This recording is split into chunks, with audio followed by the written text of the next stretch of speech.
On est parti. Cette vidéo est présentée par Deblock, qui est l'un des établissements bancaires les plus régulés de France, agréé par l'autorité des marchés financiers et par la Banque de France, capable de faire à la fois compte courant, normal, classique pour l'argent de tous les jours, et d'accepter les cryptos. Ce qui veut dire qu'une fois chez eux, il n'y a plus jamais besoin de se demander « Est-ce que ma banque va me laisser prendre et mettre le truc de tous les jours plus simple après talent du cash ?» Plus tu as honnêtement début de avec le but, peut-être que vous découvrirez que c'est super pratique d'utiliser des blocs et à ce moment-là tout le monde sera gagnant. Je vous jure que vous allez vraiment kiffer. Plus d'ailleurs d'avoir genre je le pense sincèrement, vous allez kiffer de malade. Les jeux de combat ça a toujours été à part. Ils sont pas si répandus que ça, hein. Vous avez tous des potes qui jouent régulièrement à des jeux de tir, à des jeux d'aventure ou à des trucs mignons où il faut faire pousser des carottes, mais c'est rare qu'il y ait quelqu'un qui débarque en disant moi ce que j'aime ou c'est vraiment Street Fighter. J'avoue que c'est rare. À leur compétition, le niveau de hype.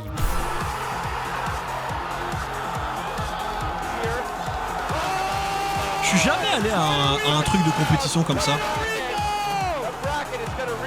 Ça là, vous voyez ce genre d'ambiance quand le joueur explose et que tout le monde était à 30 cm de lui et que ça se précipite sur lui et que ça l'attrape, ce genre de truc de fou. Vous voyez ça à chaque fois que vous allez dans un event de jeu de combat. Et quand vous voyez ça, vous vous dites comment est-ce que quelque chose qui génère des émotions pareilles chez les gens fait bande à part au point où quand on classe les différentes scènes e-sport, ils sont généralement même pas cités. C'est vrai. Et un jour, j'ai vu des commentateurs dire ce n'est pas de l'e-sport, c'est la FGC.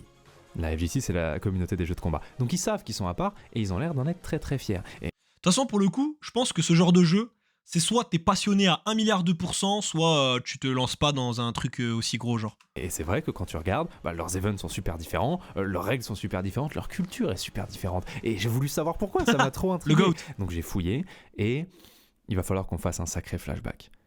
Parce que la raison pour laquelle ils ressemblent à aucune autre scène compétitive, c'est qu'ils sont les derniers descendants vivants d'une culture bien spécifique.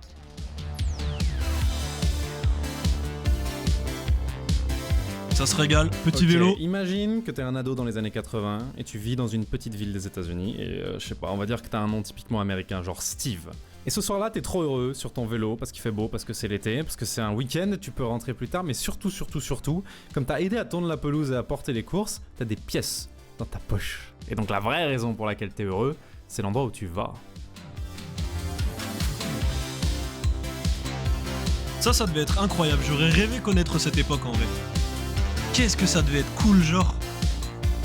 Tu devais pas te soucier des problèmes de la vie, tu devais te régaler. Sous Pac-Man et tout, frère. Les consoles étaient hors de prix, et en plus elles avaient aucune puissance. Regardez la tête de Pac-Man sur Atari 2600. C'est le mieux que la console pouvait afficher. Magnifique. Mais d'un autre côté, y'a rien de tu plus beau. pouvais aller au centre commercial du coin, et c'était 25 centimes la partie, et les jeux étaient beaucoup plus beaux parce qu'il y avait beaucoup plus de place pour mettre des composants dans les machines. Ça, c'est la raison pour laquelle les gens ont commencé à aller aux arcades. Et c'était des endroits incroyables. C'était comme avoir un mini parc d'attractions à côté de chez toi. Tes parents te suivaient pas là-bas. Ça sentait le popcorn et les bonbons quand t'arrivais. Et puis tu rentrais et c'était juste des galeries et des allées de trucs brillants partout. Et des nouveaux jeux vidéo partout où tu regardais. Et surtout, des dizaines de gosses passionnés par le même truc que toi. Vous voyez ce cliché de les jeux vidéo ça isole, que c'est un passe-temps pour un mec qui sort pas de sa chambre et qui voit personne. À l'époque c'était le contraire.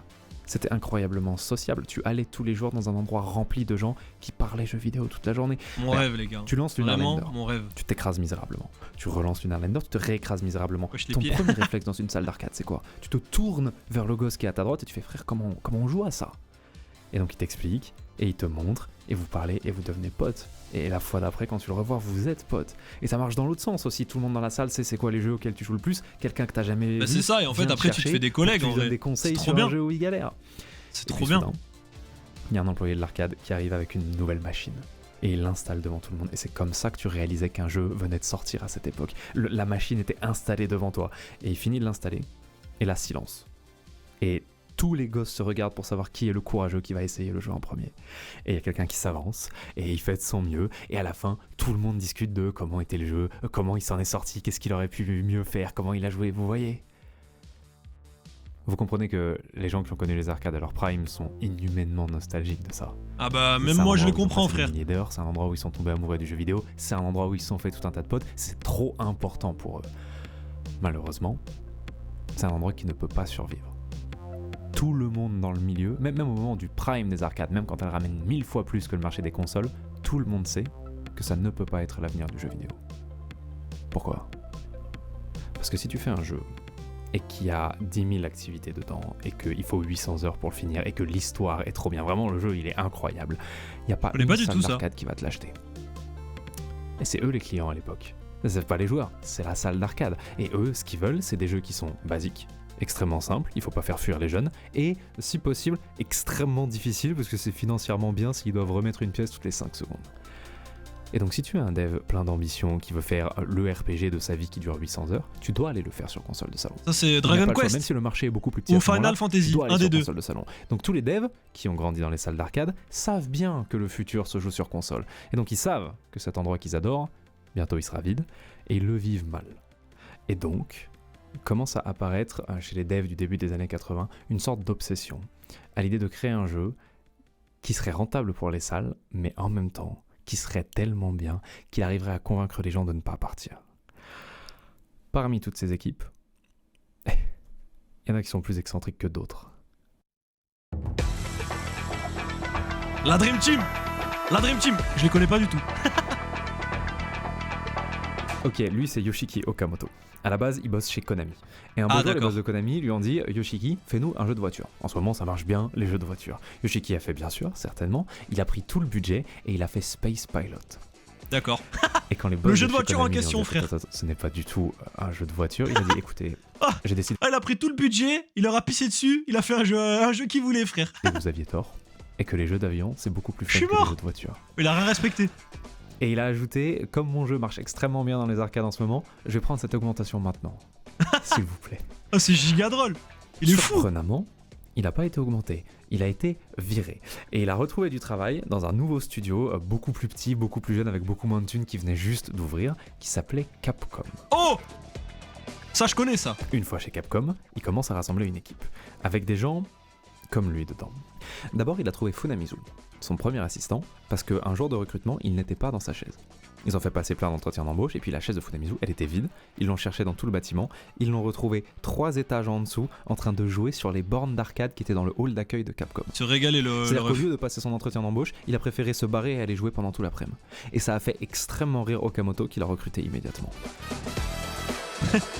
Le frérot, il en a rien à foutre. Puis il a eu besoin d'un artiste. Donc ils ont mis une annonce dans le journal, et il y en a un qui s'est pointé en pyjama. Il est stylé. Et il a dit « Oui, je suis en pyjama, mais je voudrais faire l'entretien d'embauche dans quelque chose de confortable. » Et il ne savait pas que Capcom faisait des jeux vidéo. Et il a vu « Cherche dessinateur » dans le journal, et il n'a pas lu plus loin. Il a dit « Oh bah très bien, je veux dessiner. » Pour l'instant, personne ne connaît Akira Yasuda, mais dans quelques années, ça va être un des designers de personnages les plus célèbres de l'industrie. Vous le connaissez ? Et puis enfin, il y a Nishitani, qui était un journaliste que Okamoto admirait énormément. À chaque fois qu'il lisait ses articles dans un des premiers journaux de jeux vidéo du Japon, il se disait « ce mec est brillant ».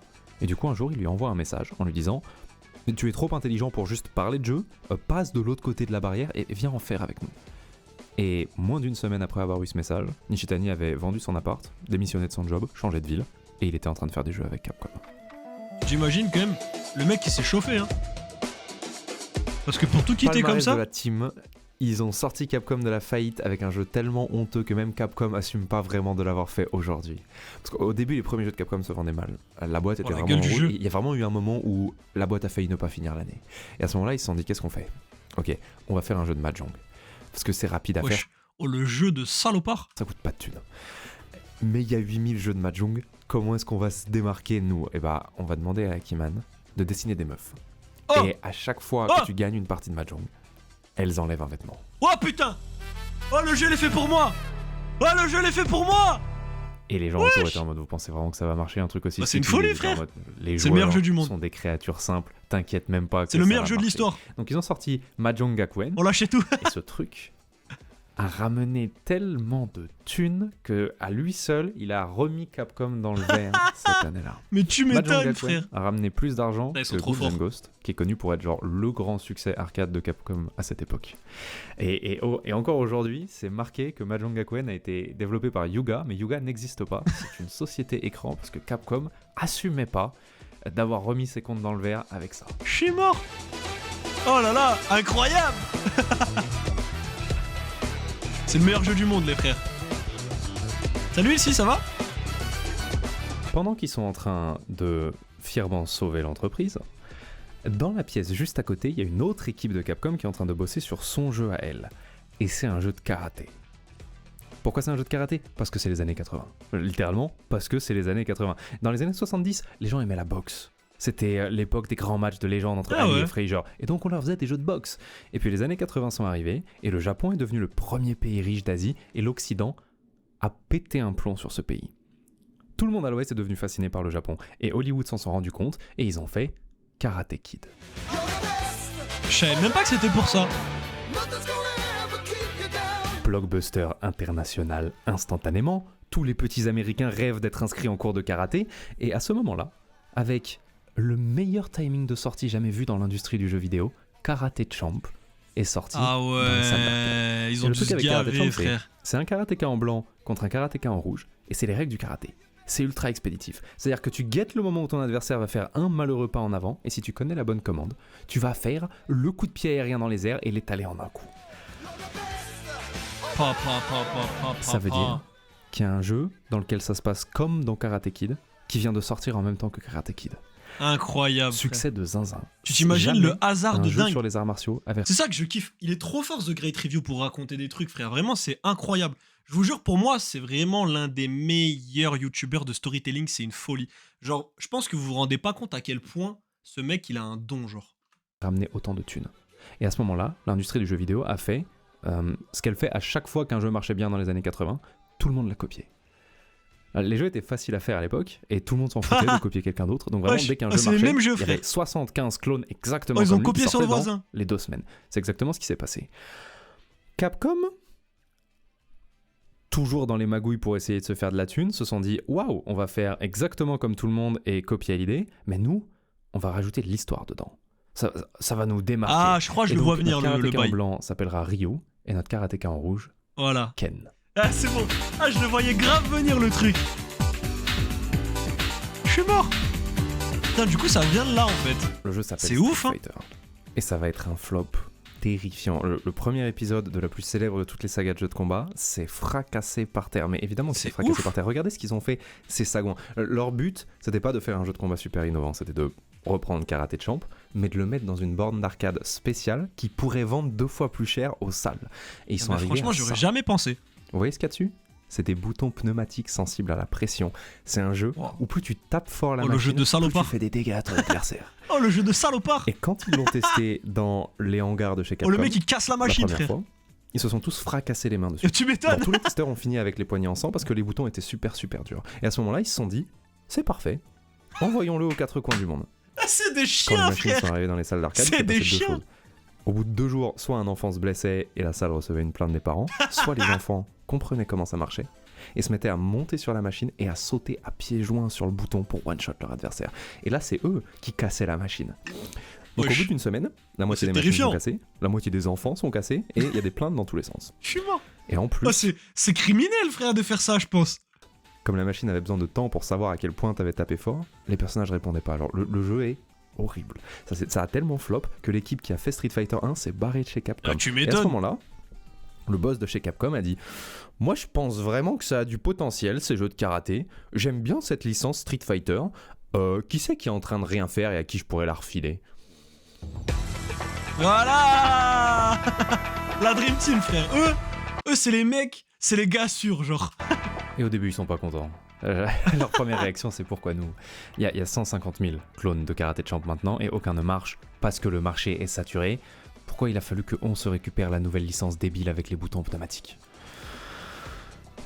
Et puis Nishitani, qui est le mec le plus brillant dans la squad et l'encyclopédie du jeu vidéo et dans pas longtemps le père de tous les jeux de combat, Ah ouais. il dit c'est quoi le problème avec Street Fighter 1? Outre les contrôles catastrophiques, c'est quoi le problème de fond? Le problème de fond est que le gosse arrive devant la machine, met 25 centimes, lance l'aventure et son combat il ressemble à ça. Dégueulasse. C'est dégueulasse. Le problème est que c'est horriblement dur et injuste. Le problème est le problème de l'arcade, on est retombé dans le vieux piège où on a fait le jeu horriblement dur et injuste parce qu'on savait bien que sinon la salle elle nous l'achèterait pas, genre. Et on fait ça parce qu'on sait que tout le monde va jouer en solo. Le but de Street Fighter 1, c'est de faire le tour du monde et d'affronter 15 boss. C'est de faire la campagne. Parce que le but de Karate Champ, c'était d'affronter des IA de plus en plus forts dans le mode campagne. Et tous les clones de Karate Champ, pareil. C'est des jeux solo. Ça a toujours été des jeux solo. Maintenant, imaginez, on arrive à convaincre les gens de jouer les uns contre les autres à la place. Et là, les gars. Imagine, dans genre 5 ans, il y a un mec qui joue à notre jeu et il est trop fort. Genre, il faudrait jouer des milliers d'heures pour avoir son niveau et il est dans la salle et il massacre tout le monde. Vous vous rendez compte que la salle est contente parce qu'il massacre quelqu'un toutes les 10 secondes et donc ça, tout le monde doit remettre des pièces sans arrêt pour jouer contre lui. Les joueurs sont contents parce qu'au lieu de se faire détruire par une IA qui est injuste, juste le mec est meilleur que eux. Et nous, les En vrai, devs, c'est on est un contents move méga smart. parce Hein. qu'au lieu de rajouter de l'injustice dans notre jeu, on met juste de la profondeur. Et plus on rend notre jeu profond, plus ce mec peut être monstrueux dessus et ça nourrit le cycle. Et vous vous rendez compte que si on arrive à faire qu'ils jouent les uns contre les autres, on a le jeu d'arcade ultime. Tout le monde est heureux, genre. Beaucoup trop chaud. Et sa team lui dit, c'est super, magnifique démonstration, trop bien, mais il y a déjà un mode joueur contre joueur dans Street Fighter 1 et dans Karate Champ. Il y en a déjà un. Et Nishitani fait oui, mais personne s'en sert. Pourquoi personne s'en sert ? Pourquoi tout le monde préfère jouer à la campagne ? Parce qu'il y a un seul perso jouable. On s'ennuie de fou. Genre, il y a toujours eu qu'un seul perso jouable. En fait, on les appelle Ryu et Ken, mais c'est le karaté rouge et le karaté blanc. Ils se jouent pareil. C'est une arnaque. C'est pas drôle. Tout le monde joue le même perso. Et en plus, il est pas très intéressant à apprendre. Genre, au bout de 2 heures, tu sais tous les coups. Maintenant, je sais que ça demanderait 10 fois plus de temps et d'efforts que personne n'en a jamais mis dans un jeu de karaté. Mais venez, au lieu de faire un perso, on en fait genre 10. Et on les équilibre tous les uns par rapport aux autres de façon à ce que peu importe celui que tu choisis, tu peux gagner avec. Ce mec, il était beaucoup trop intelligent Je vous jure. pour son heure. Ça va marcher. Il a tellement eu faire raison, le- frère. Et ça leur prend 2 ans, ce qui est une durée qui n'a jamais été vue jusque-là pour un jeu d'arts martiaux. Et pendant ces 2 ans, ils font une dizaine de personnages. Ils essayent de les équilibrer les uns par rapport aux autres, mais surtout, ils se demandent comment on fait pour qu'au bout de 2 heures, on n'ait pas fait le tour d'un personnage. Et comment faire pour qu'au bout de 20 heures, on n'ait pas fait le tour d'un personnage. Et idéalement, si possible, comment faire pour qu'au bout de centaines d'heures, on n'ait pas fait le tour d'un personnage. Et un matin, ils ont fini. Et Nishitani est resté réveillé toute la nuit, évidemment, parce qu'il essayait de corriger des bugs jusqu'à la dernière seconde. Et puis ce matin-là, il a la ROM dans les mains. Et il l'attend à un petit stagiaire de chez Wow, Capcom. Et il lui dit, t'imagines voilà la ROM. À quoi ça ressemblait à Emmène-la l'époque? à l'usine, ils vont commencer à la C'est copier ouf. et à la distribuer. Ça veut dire qu'à un moment, un matin à 7h du mat dans les rues d'Osaka, il y avait un gosse avec tous les futurs jeux de combat dans son sac à dos. Frérot, en vrai, on se rend pas compte à quel point c'est ouf. T'imagines, ça tenait sur un gosse. Le gosse, il serait parti avec, ou il aurait cassé, ou n'importe quoi. Et ben, il y aurait jamais eu ce...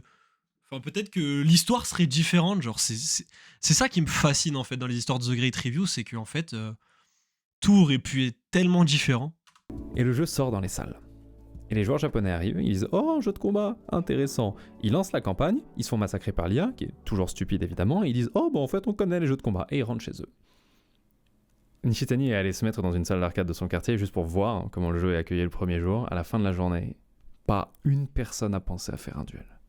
Dommage. Ils ont sorti un jeu comme ça, à une époque où dans la tête de tout le monde, un jeu de combat, c'est un jeu d'aventure solo.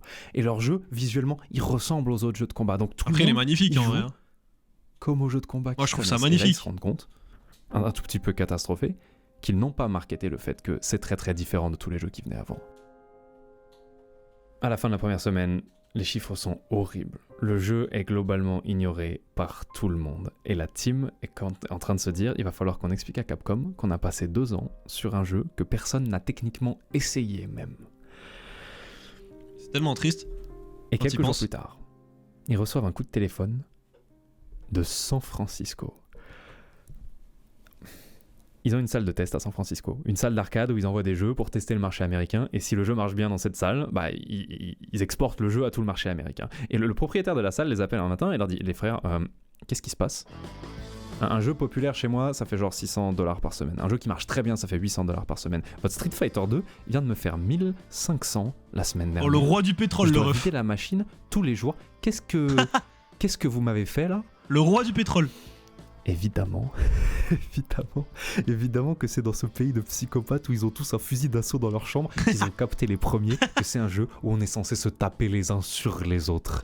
Les Américains jouent en PVP à Street Fighter 2 et la salle est remplie de gosses qui font une file d'attente jusqu'à l'entrée de la salle d'arcade parce que ces gens, Ils ont capté que l'intérêt c'était de faire du PvP, mais surtout ils ont trouvé ce que Nishitani et la team ont mis dans le jeu. Bien joué à eux.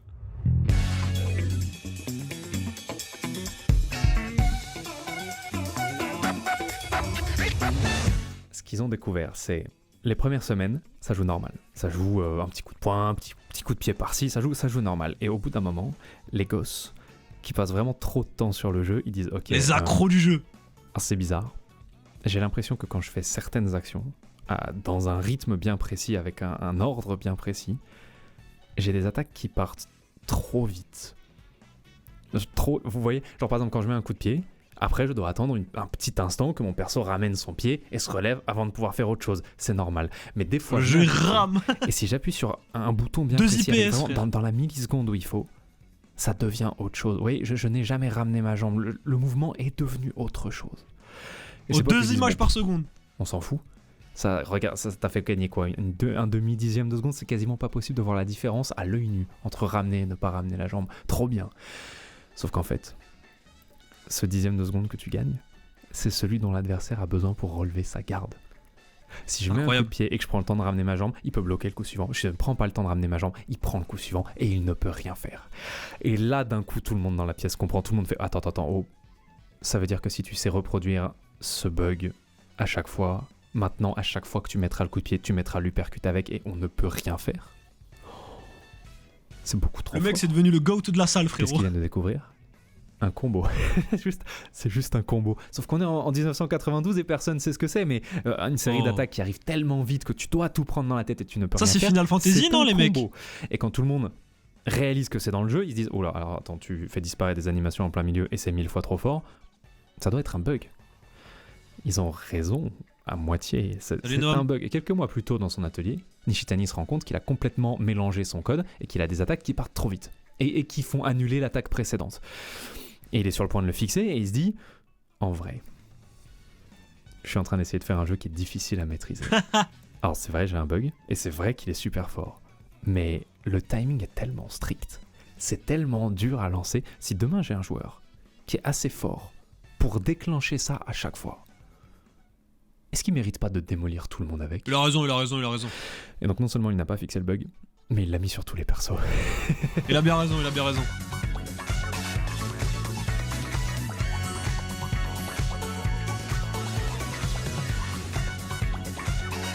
Lui, c'est le truc du son de PNL, c'est Blanca.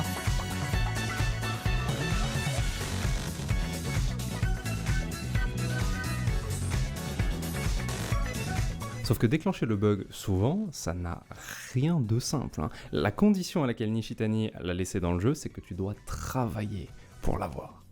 Genre, si vous êtes un joueur normal, vous faites des AAA et vous avez fait pas mal de jeux d'action-aventure dans votre vie, vous avez rencontré normalement tout un tas de combos. Ce n'est pas la même chose. Qu'est-ce que c'est relou en plus tout apprendre et tout là. De quelqu'un qui s'est mis au jeu de combat cette année, ce n'est tellement pas la même chose. Ok, on va utiliser un exemple et en plus ça va me permettre de montrer des jeux un petit peu plus modernes. Supposons qu'un beau jour, vous achetez Street Fighter. Salut Maram, ça va ?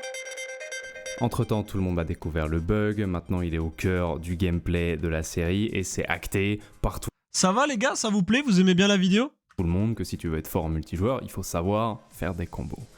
Et toi t'as conscience d'être nul, donc t'allumes le jeu, tu vas en mode entraînement.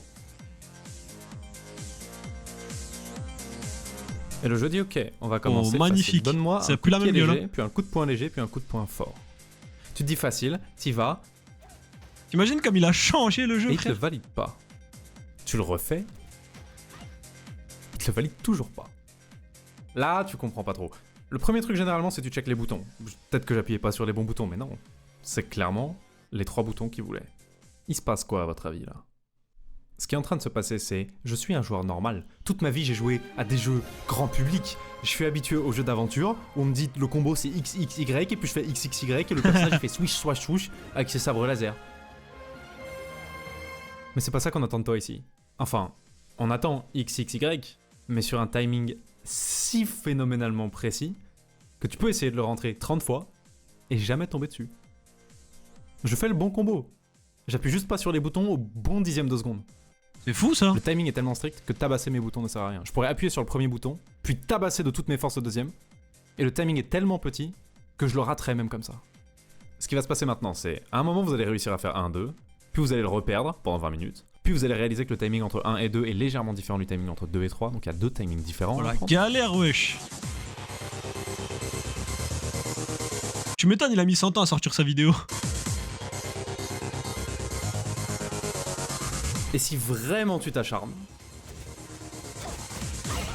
Bien joué. et là, tu te dis 2 choses. Ça lui a pris 6 mois, les gars. 1, je vais jamais le refaire. Et 2, je suis censé mettre ça à un ennemi qui bouge et qui me met une mandale dès que je m'approche. C'est là que tu réalises que le seul monde où tu vas le caler en combat, c'est si tes mains le font à la place de ton cerveau. Si vraiment ça fait padadam et t'as même pas besoin d'y réfléchir. Si tu cales le premier coup sur l'ennemi et que tu te dis oh j'ai une ouverture trop bien, c'est le moment de mettre un coup. C'est trop tard. C'est 16 ans trop tard. La seule route où ça marche, c'est tu passes X heures en mode entraînement jusqu'à ce que ce soit un automatisme. Et là tu réalises la quantité La de mémoire travail que ça va musculaire, les demander, mecs. Et tu poses la manette. Ouais, j'ai cru que mon Tu écran vas s'était faire éteint, autre chose. frère. Mais il se trouve que Il m'a pile fait ce peur. week-end, dans ta ville, il y a un tournoi de Street Fighter. Et par curiosité, tu vas voir. Et il y a 50 gars sur des chaises en plastique, et il y a un mec qui fait le commentary, ça commence à jouer, et soudain, il y a un gars, tout juste débarqué du Japon, et il tient le rythme. Le rythme qu'il t'a fallu 10 heures pour avoir sur 3 coups. Il le tient. Mais pas sur 3 coups. Pas sur 5. Pas sur 7. Pas sur 10. And he gets him again. He's got a real hard read on that now. Wesh. Il est bouillant, le mec. Le ref, il est bouillant.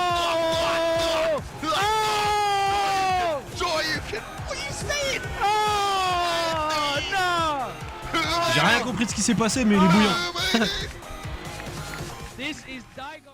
Et là, pour mettre 29 coups, il a tapé beaucoup plus que 29 boutons. Parce qu'il y a énormément de trucs dans son enchaînement qui sont des coups spéciaux qui demandent des combinaisons pour partir. Genre la boule de feu, par exemple, c'est 4 boutons. C'est bas, bas droite, droite, taper. C'est 4 boutons. Wesh. Et regardez la vitesse Galère, à laquelle frère. il tape, puis il enchaîne sur la boule de feu, puis il enchaîne sur quelque chose d'autre. Là-dedans, à un moment, il avait le temps pour 4 boutons. Et il fait ça, une attaque sur 3. Eh ben putain. Vous voulez savoir à quel point un joueur professionnel peut être précis et rapide? Genre dans quelles extrémités on peut pousser ce système inventé par Nishitani? Ok, voilà Kudance. Kudance est coréen et il joue à Tekken. Et Tekken c'est Street Fighter mais tu peux tourner autour de l'adversaire. Wow, cette comparaison est honteuse, m'en fous, c'est ma vidéo, je fais ce que je veux. Kudance a une histoire absolument fascinante. Vous préférez Tekken ou Street Fighter? C'était la personne qui terrorisait le monde entier quand il était ado, il y a vraiment très très très longtemps. C'est un vieux joueur. Et au bout d'un moment, il a complètement arrêté et il a disparu pendant 15 ans. Parce que à cette époque, tu pouvais pas du tout gagner de l'argent avec les jeux vidéo et à un moment, il fallait grandir, il fallait aller faire autre chose. Il a disparu, il est allé trouver un job et il a mené une vie entière après Tekken. 15 années entières. Et au bout d'un moment, son père est mort. Et il a fait une dépression. Et à ce moment-là, il s'est demandé, c'est quand la dernière fois que j'ai été vraiment heureux?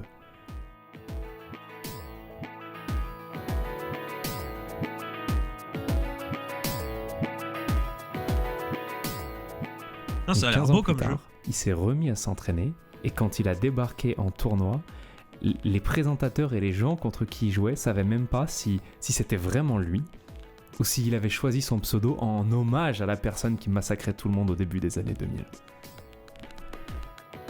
Pour l'exemple de Kudance, on va compter des images. Dans tous les jeux, il y a un moment où tu sens que ton pote a arrêté de juste jouer pour le fun et qu'il veut gagner. Alors, dans CS, c'est quand tu commences à apprendre les smokes. Dans League of Legends, c'est quand tu commences à sortir des phrases comme et tout. Tu peux m'aider à freeze la wave. Et dans les jeux de combat, c'est quand tu commences à compter les images. Ah ouais? Qu'est-ce que ça veut dire? Ok, si on ralentit l'action à l'extrême, on voit que, comme pour tout ce qui est sur un écran, le mouvement est une illusion et c'est juste plein d'images statiques qui s'enchaînent très très vite. Ok, ça veut dire que si je voulais utiliser la mesure de temps la plus petite et la plus précise possible, j'utiliserais l'image. Genre ce coup de poing part en 3 images. 1, 2, 3. Ok? Kudance étant un psychopathe, comme tous les pros, il a appris la durée exacte de centaines et de centaines d'attaques. Pas juste Il faut toutes vraiment celles être de un son fou furieux, personnage, frère. toutes celles de tous les personnages. Je vous jure, il Et faut être donc, un fou à furieux. ce moment fatidique en grande finale avec le monde entier qui le regarde et sa carrière en jeu, au moment où il prend cette mandale, il sait qu'un écart de 14 images vient de se créer. Parce que fou, quand ça. son personnage aura fini de bloquer et pourra à nouveau faire quelque chose, le robot en aura encore pour 14 images à ramener son bras avant de pouvoir faire un truc. Donc Tu avantage de t'imagines 14 images. le pour lui. niveau du Qu'est-ce qu'il peut faire tryhard, en genre 14 images. Pas grand chose. C'est horriblement court, 14 images. Le jeu fait défiler 60 images par seconde. Donc une image dure 1/60 de seconde. Donc son avantage de 14 images, en seconde, ça vaut 14/60, ça vaut 0,2. Il a 0,2 secondes d'avance. Avec une avance aussi ridicule, la grande majorité des joueurs, même les pros, enverraient leur coup de poing le plus faible, le plus nul, mais le plus rapide, et espéreraient que ça passe. Kudan ne veut pas faire ça. Son personnage a une attaque iconique de Tekken qui s'appelle le point électrique du dieu du vent, qui est un rien que le nom, uppercut frère. avec des éclairs, qui balance l'ennemi dans les airs pour Rien qu'il que puisse le lui faire nom. 1 milliard de dégâts.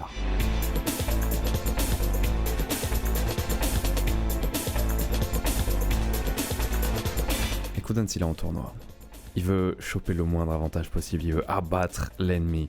Mais honnêtement, dans cette situation, personne n'aurait osé essayer de faire le point électrique. À part lui, vraiment, même les pros auraient pas osé. Le calcul est simple.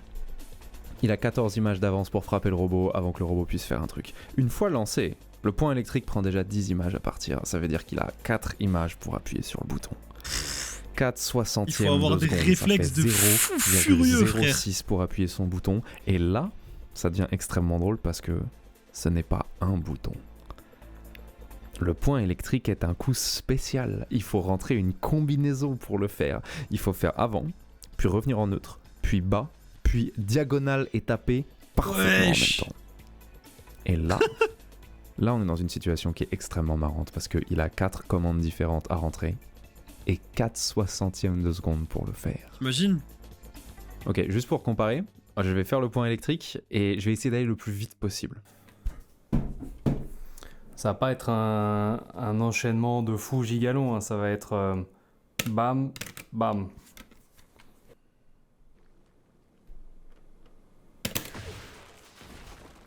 Oh, c'est rapide quand même. Je m'attendais À à. votre avis, j'étais proche ou j'étais loin de 1/60 de seconde par bouton? Je pense qu'il est méga loin, genre. Et j'étais 4 à 5 fois trop lent. Regardez, le jeu a compté pour moi. Hein. Quand j'ai appuyé sur avant, je suis resté appuyé pendant 5/60 de seconde. Puis quand je suis passé en neutre, j'y suis resté pendant 4. J'étais beaucoup trop lent et je ne sais pas comment appuyer plus vite sur ces boutons. Et c'est normal, hein. En vrai, c'est normal. Hein. 1/60 de seconde, c'est... 1/60 de seconde, c'est un clignement d'œil, c'est 10 fois plus long. T'imagines, wesh. Et à ce moment-là, en grande finale, avec 50 000 balles à la clé, et surtout avec son grand retour pour lequel il a travaillé 20 ans à la clé, Kudans, il a décidé de mettre un point électrique qui est à l'image près. Et donc ce qu'il doit faire, c'est premier 60e, il doit repérer que c'est à ce 60e que son personnage peut à nouveau bouger, déjà. Et là, il doit appuyer sur avant. Deuxième 60e, il doit lâcher la manette et revenir en neutre. Troisième 60e, il appuie sur bas. Et quatrième 60e, il doit faire diagonale et taper. Et les deux doivent être dans le même 60e. Le mec est trop fort. Et là, le mouvement se lance. Et il dure 1, 2, 3, 4, 5, 6, 7, 8, 9 images. Et il tape à la 10e. Je sais pas si on Et se là, rend compte du niveau, Soit genre. il a tout fait parfaitement et à C'est la prochaine, hallucinant. ça frappe. Soit il a ne serait-ce que 1/60e de retard quelque part. Et son adversaire a le temps de remonter sa garde. Et il se fera bloquer. Et il se prendra un contre comme un idiot. T'imagines? Et le ref, il te lâche ça normal, genre. Oh là là! Oh, il a foudroyé, frère! Oh là là! Mais t'imagines l'avantage qu'il prend, frère? Oh là là, il a choqué, frère. Mais la tête du mec! Vous savez que Oh, c'est le frérot, il est techniquement impossible choqué. d'aller plus vite. Genre, si vous appuyez sur gauche et droite dans le même 60e de seconde, le jeu il va dire bah non, genre à la prochaine image, j'ai besoin de savoir si je te dessine en train d'aller vers la gauche ou vers la droite. Donc, Le mec, jeu c'est un n'accepte cyborg, frère. qu'une instruction par 60e de seconde. C'est un Donc, si ça se cyborg. trouve, Kudans est encore beaucoup plus rapide que ça. Si ça se trouve, il est capable de rentrer plusieurs boutons dans le même 60e de seconde, on sait pas. Tout ce qu'on sait, c'est qu'il va aussi vite que le jeu peut possiblement le suivre. Mais c'est en vrai, il est légendaire, ce mec, frère. T'imagines, je sais pas si genre vous vous rendez compte des capacités Voilà ce que mentales les et gars qui sont physiques tombés qu'il sur faut Street avoir. Fighter Genre. 2 dans la première salle d'arcade à San Francisco ont découvert. Ils ont découvert qu'il y a une dizaine de personnages et que chacun d'entre eux est capable de faire des trucs qui ne se débloquent C'est qu'avec fou, des hein. centaines d'heures d'efforts. Et que si tu es le seul dans la salle qui est capable de faire ces trucs, tu es une légende. Mais, qu'est-ce qui se passe si tu t'es entraîné 40 ans dans ton grenier et tu peux faire des trucs terrifiants, mais tu tombes sur un joueur qui prévoit tout ce que tu fais? Bah, tu l'as dans le. Genre, Dans le baba. premier coup de ton combo ne le touchera jamais, il aura toujours levé sa garde à temps parce qu'il s'y attendait. Ou genre, il sait que t'aimes bien t'approcher en sautant, il s'y attend toujours, il te cueille dans les airs à chaque fois. Qu'est-ce qui se passe là? Il se passe que tu vas perdre. Il se passe qu'il joue mieux que toi. Il se passe que, alors même qu'il ne peut pas faire les mêmes combos que toi, il est bien meilleur que toi au jeu. Parce que les coups difficiles et les combos difficiles, c'est juste une moitié. Merci de ce que BTS j'ai pour terminé le Simon dans Prime. Street Fighter 2. Non, le sub, pardon, L'autre le sub. moitié Merci est la famille, c'est gentil, toutes merci les actions, beaucoup. Toutes les actions. Ça fait ont un plaisir. contre. C'est gentil. Toutes. Parce Merci. que quand ils jouaient à Street Fighter 1, ils se sont vite rendus compte que si quelqu'un fait que bloquer, il prend le game en otage. Il n'y a rien à faire. Donc ils ont mis la saisie dans Street Fighter 2 pour, si quelqu'un bloque, juste on peut le lancer. Et soudain, ils avaient un pierre-feuille-ciseau. Ils avaient un pierre-feuille-ciseau. Quelqu'un bloque, lance-le. Quelqu'un essaie de te lancer, frappe-le. Quelqu'un essaie de te frapper, bloque et contre-attaque. Mais Et du coup, ça ils ont devient de mis la un prédiction un peu. pierre-feuille-ciseau dans un jeu où tu es toujours à 1 cm de ton adversaire. Ce que ça veut dire, c'est que maintenant, à chaque seconde, tu dois deviner juste où prendre une mandale. parce que même si tu ne fais rien, même si tu restes sur place et que tu bloques, si ton ennemi a deviné que c'est ce que tu allais faire, il va te lancer. Genre, tu vas prendre une mandale. Ça rend le jeu tellement vivant et tellement nerveux. C'est incroyable parce que dans un jeu de combat, tu te fais envoyer contre un mur et tu te dis « Oh mince, il m'a envoyé contre un mur, il est sur le point de me taper, je dois bloquer. » Sauf s'il a compris que j'allais bloquer, et à ce moment-là, il est sur le point de me saisir, et en fait, je devrais taper. Sauf s'il a compris que j'avais compris, et vous voyez, et dans une seconde, il faudra prendre une décision. Et l'un d'entre nous aura raison, et l'autre va perdre de la vie. Et comme le jeu va super vite, une seconde après, il faudra prendre une autre décision. Ah, mais Deb, t'es passionné des jeux de combat, toi, j'ai l'impression, non? Mais comment prendre la bonne décision? C'est que du hasard, en fait. Bah, c'est du hasard pendant les 10 premières secondes. Et puis après, tu mets l'ennemi au sol pour la première fois, et là, tu dis est-ce que t'es le genre de mec qui se relève en mettant une saisie? Ou est-ce que t'es le genre de mec qui se relève en mettant un uppercut? Ouais, c'est que de la prédiction en fait. Et tu vas prendre la réponse dans la tête, hein. C'est vrai. Mais tu vas noter la réponse. Et après, du coup, dans tu 20 lis. secondes, il va à nouveau être au sol, et il peut être imprévisible. Tu lis dans la Il tête de peut ton adversaire, varier, genre. C'est vrai. Mais tous les êtres humains sur cette terre ont tendance à Oh, il est tomber stylé, dans le jeu. des habitudes. Tous. Et ils retombent d'autant plus vite dans ces habitudes qu'ils sont stressés et qu'ils n'ont pas le temps de réfléchir. Ils sont Et si stylés dans les 20 jeux, secondes, wesh. Tu te relèves de la façon que je t'ai déjà vu te relever et que je te punis pour ça, il n'y aura plus aucun hasard dans l'équation.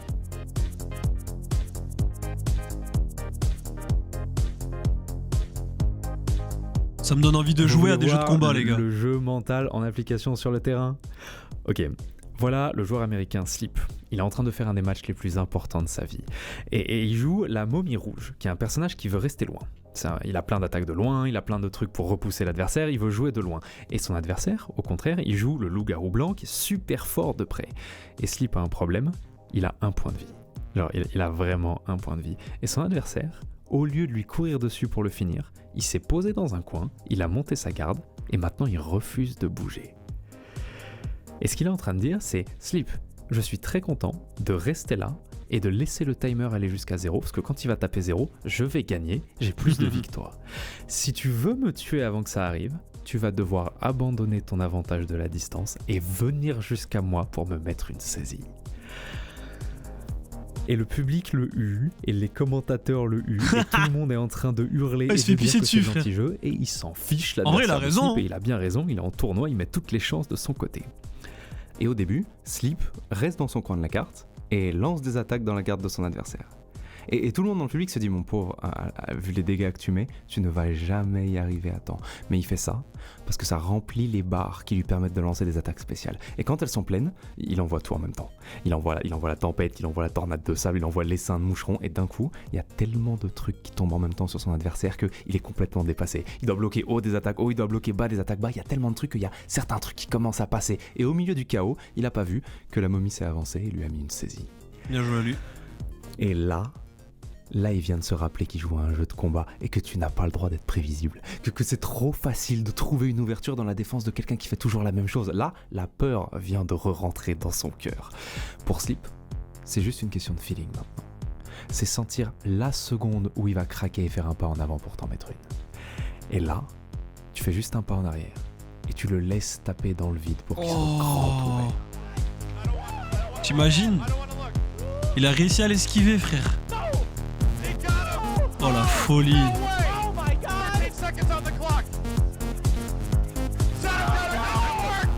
Mais ouais. C'est une folie, frère. C'est une folie le Et niveau là, quand tu as qu'il été faut le plus avoir. malin et que tu as trouvé l'ouverture, là, on te laisse dérouler ton combo. Vous voyez, c'est pas juste des jeux de rythme, Frérot. c'est des jeux de prédiction. Je vous jure, j'arrive à faire ça, les gars, je me mets tout nu sur la scène, frère. Le mec, je me mets tout nu, frère, direct. Qui deviennent des jeux de rythme quand tu as raison sur ta Ah, c'est une prédiction. folie, frère. Ça veut dire que tu pourrais passer 700 heures à apprendre tous les Non, j'ai combos jamais du joué jeu, Rikudo. et à chaque match, tu aurais quand même le nouveau challenge de « Je dois m'habituer à 7 adversaires C'est ouf, hein, le niveau qu'il faut ». avoir. Et tous ces trucs sur lesquels je viens de faire une tangente de 20 minutes. La difficulté des personnages, la difficulté des coups, l'adaptation à l'adversaire, tout cet océan de profondeur était dans Street Fighter 2. C'était dans le premier jeu de la lignée et c'est tombé sur des enfants des arcades qui en termes de complexité étaient habitués à la grenouille saute sur le tronc d'arbre. Oh, le jeu de con. Grâce aux messages sur les premiers forums internet, les Japonais ont fini par se rendre compte que les Américains ne jouaient pas à ce jeu pour l'aventure solo. Et ils ont capté comment ils étaient censés jouer à Street Fighter 2. Et puis après les Japonais, le monde entier a compris et à partir de là, Capcom est devenu le gigantesque studio international qu'on connaît aujourd'hui. Et pendant toutes les années 90, T'imagines ? ils n'ont plus jamais réussi à faire des bornes de Street Fighter 2 suffisamment vite pour répondre à la demande.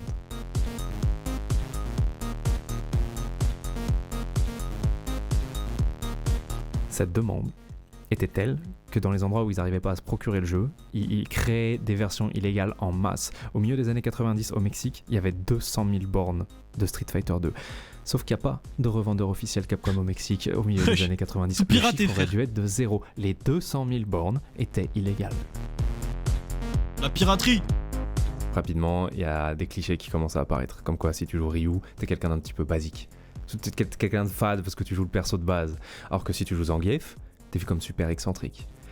Ce délire de caler des stéréotypes à des gens en fonction de leur perso préféré, ça fait 50 ans qu'on le fait. On l'a fait sur 1 milliard de jeux. Tout le monde sait que les joueurs de clair. Yasuo sont des gens horribles. Vous voyez, c'était la première fois qu'on le faisait.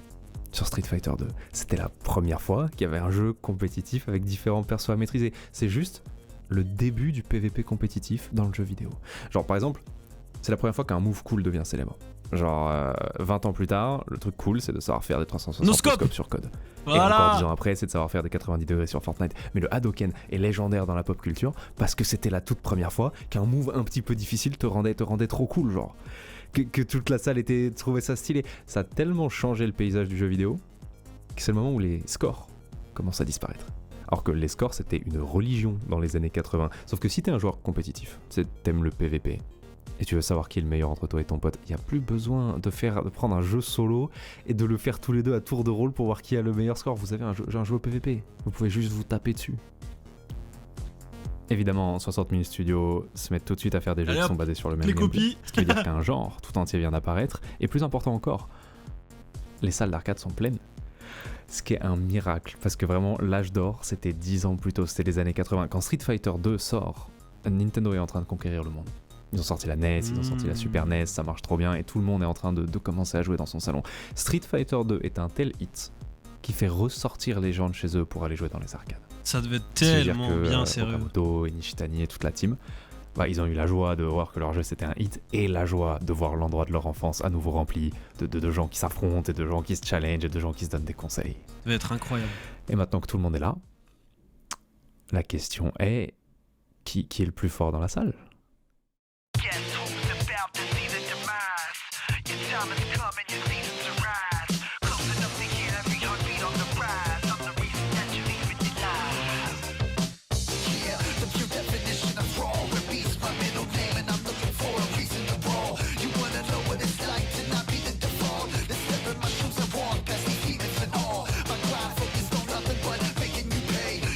Et à la seconde où tu sais que c'est toi le plus fort de tous les réguliers de la salle, quelle est la première chose que tu te demandes ? La première chose que tu te demandes est, est-ce que dans l'autre salle à 15 minutes en vélo à 3 quartiers de ça dans la ville, y a pas quelqu'un de plus fort que moi. Oh, ça fait le tour des salles pour rafale des mecs. Alors tu commences à faire le tour de la ville, tu fais passer le message, et puis C'est tu une t'arranges folie. avec le propriétaire de ta salle d'arcade locale, et tu lui dis écoute, vendredi, réserve-nous la salle, et il y a vraiment beaucoup de gens qui viennent. Ça fait des soirées sur la borne. En vrai, c'est la frappe. Et peut-être que ça fait tellement de bruit que la fois d'après, il y a des gens de toute la région qui veulent venir. Et ta salle d'arcade, elle est juste plus assez grande. Et à ce moment-là, la seule chose que tu peux faire, c'est tu fais payer un ticket d'entrée à tout le monde, et avec l'argent récolté, tu loues un hangar. Wesh. T'imagines quand même. Ils reviennent de loin. Hein.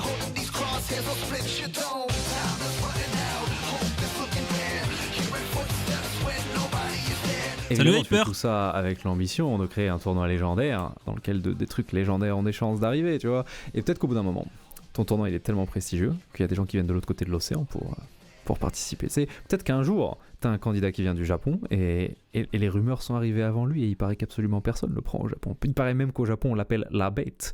Et peut-être que la bête commence à massacrer tous les Américains jusqu'à ce qu'elle tombe sur Justin Wong, qui est le plus grand Américain à avoir jamais touché au jeu. Et contre Justin, là elle galère, là elle saigne un peu, elle se retrouve à un point de vie. Et pour être sûr de la finir, Justin lance une super attaque qui n'est pas esquivable et qui n'est pas bloquable non plus quand tu as un point de vie parce qu'elle fait quelques dégâts à travers la garde. Maintenant dans ce jeu, tu peux faire un bloc parfait qui ne te cause aucun dégât si tu bloques dans le 10e de seconde où on te frappe. C'est super dur à faire sur un coup. Et la super attaque que Justin vient d'envoyer, il y a 15 coups dedans. Wesh. Mais what?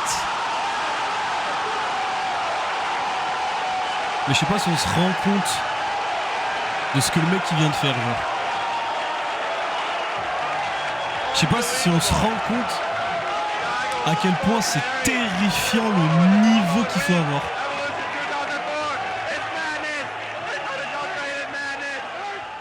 Oh, je suis choqué, frère. Scripté le bordel, scripté.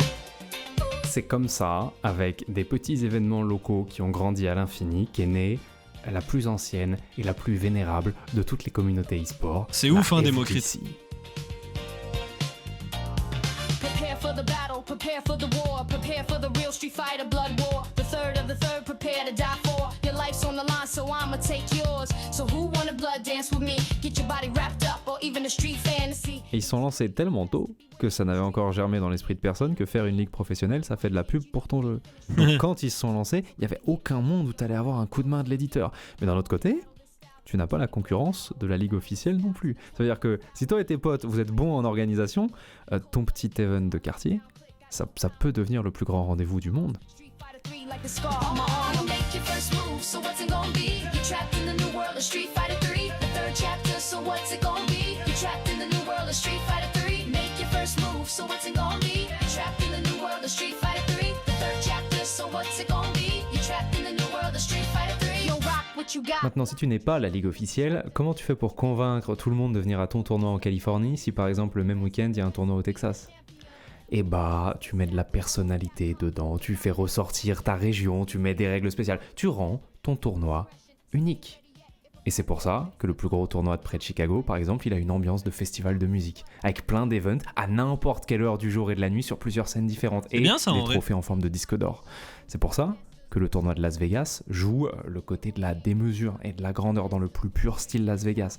Et c'est pour ça que le CEO, qui est en Floride, se passe sur un ring. Et si tu es dans le top 8, tu peux choisir ton entrée et sur quelle musique tu fais ton Ouais, entrée. je suis en mode c'est la WWE. Oui, cette scène est tellement vieille que 20 ans après, quand le format classique de l'e-sport avec des ligues et des studios et des éditeurs est apparu, bah tous leurs tournois les plus importants étaient déjà en place depuis longtemps. Et donc aujourd'hui encore, les plus gros rendez-vous de l'année sont des trucs qui sont faits par des joueurs, pour des joueurs. Et c'est probablement pour ça qu'ils ont ce côté incroyablement familial. Make your first move, so what's it gonna be? You're trapped in a new world of Street Fighter 3. Fight for the Régale. future, so what's it gonna be? The third strike, y'all, Bonne nuit, it's man. Street Fighter 3. Make your first move, so what's it gonna be? You're trapped in a new world of Street Fighter 3. Fight for the future, so what's it gonna be? The third strike, y'all, it's Street Fighter 3.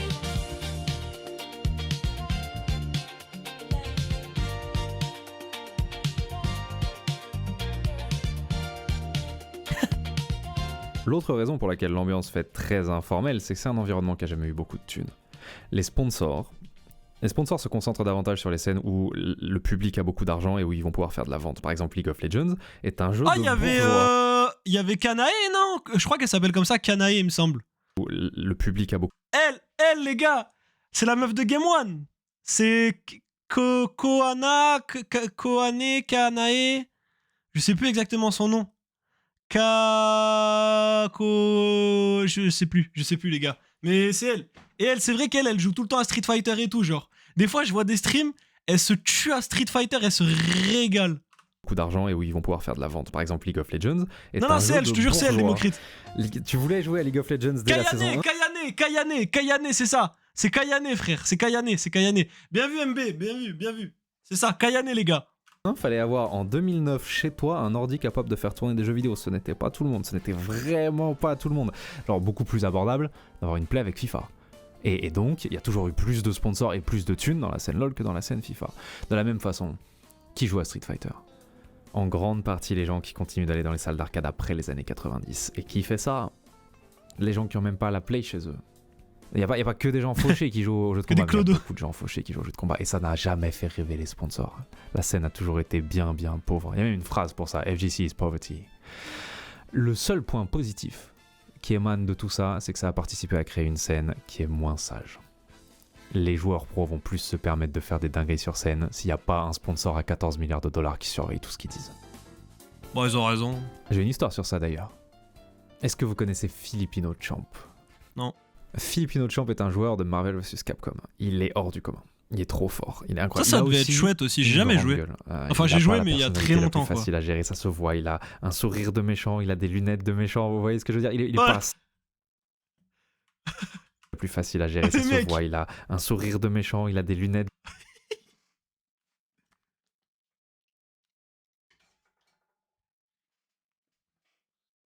Le même. Oh, le même. Oh, tout pareil. Wesh. Oh, c'est mon frère jumeau. C'est mon frère jumeau, les mecs. Oh, c'est une folie. Oh, c'est une folie. Oh, putain. De méchant, vous voyez ce que je veux dire? Il est pas simple. Kane Blue River est quelqu'un qui débarque quelques années plus tard sur la scène, et Kane Blue River est tout le contraire. Il est gentil, il parle pas, il est poli, il est adorable, il n'y a vraiment aucune galère. Et Kane domine sur la fin. Il domine dans les années 2015-2016. Ça ne plaît pas du tout à Filipino Champ. Filipino Champ considère qu'il est toujours le meilleur joueur de Marvel vs Capcom. Oh, Philippe! Et pendant plusieurs semaines, il fait de la provoque et il demande un match à Kane Blue River, qui finit par accepter un match d'exhibition la veille d'un gros tournoi.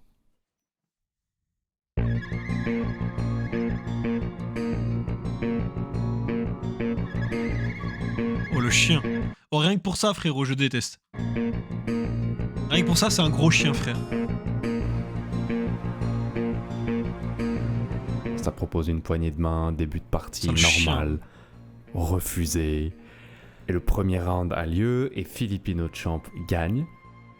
Et regarde droit à Kane dans les yeux et il lui hurle qu'il est free. Neo, he is staring at him. Oh my gosh, he is staring. Neo, he Oh is my laughing. He is God. shaking his head. He is a very disrespectful individual. Oh, Oh my God, he is talking to him. Je me lève, je mets une pastèque, les mecs. He is talking to Je me lève, une, pas deux, frère. him. Told him that he's free, folks. Neo, Le deuxième round se passe pareil. Et puis le troisième round se passe pareil. Et là, il lui demande s'il veut abandonner. Et il lui dit que s'il veut partir, il comprend et qu'il n'y a pas de souci. He's asking him if he wants to continue to play. Et là, il attrape le micro. Just ask the This crowd. is my game! Oh, he told KBR, this is my game. Oh my goodness. C'est vraiment un chien, lui. Pourquoi c'est un massacre comme ça alors que c'est un match entre deux ex numéro 1 mondiaux? Eh ben, Kane est super désavantagé parce que Marvel vs Capcom est un jeu d'équipe. Tu joues pas un perso, tu joues une équipe de 3 et tu peux passer de l'un à l'autre quand tu veux. Jure, il y a le loup de Okami. Wesh, je savais pas du tout, frère. Pendant le match et ton adversaire doit KO tes 3 persos pour gagner le round. Et comme tu joues une équipe, ça veut dire que tu peux choisir des personnages qui ont des synergies entre eux. C'est une folie. Or, Filipino Champ joue une composition inhumainement forte dans laquelle il y a Phoenix. Phoenix est un perso qui est pas très fort, mais Phoenix, si elle meurt alors que tu as 5 barres de super, elle devient Dark Phoenix et c'est la fin des temps. Le perso est fort comme 18 persos. Regardez ça. Sentinel rentre dans le match, il a toute sa vie. Vous êtes prêts ? Ça va aller vite. Wesh. À partir du moment où tu l'as entre les mains, c'est fini. Et Filipino Champ, il fait quoi ? C'est broken. Avec elle, il met Dr Doom et Magneto, qui sont deux persos qui bougent vite, qui volent, qui tapent de loin et qui sont très très très bons pour rester longtemps en vie. Et donc, il y a toujours le temps de remplir 5 barres de super. Vous voyez le piège ? Avec cette compo, non seulement tu dois attraper 2 persos qui sont inattrapables, mais tu dois le faire en 2 minutes, sinon le truc le plus terrifiant du jeu se déclenche. Et c'est terrible, mais c'est vraiment pas de bol. Mais C'est Kane, broken, en vrai. son équipe signature, c'est que des persos qui sont très gros et très lents et incapables d'attraper quoi que ce soit. Il joue des trucs comme Hulk et Sentinel, qui sont des persos spectaculaires, hein, parce que s'ils t'attrapent, ils te cassent en deux. Mais il galère à l'attraper, attraper quoi que ce soit.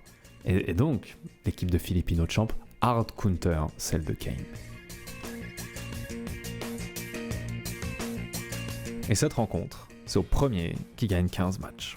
15 matchs. Et à 6-0, Filipino Toujours plus. Champ met le 7ème match en pause et se lève. Et il s'adresse au public et il dit « Je sais que j'ai pas le droit de mettre en pause en plein match.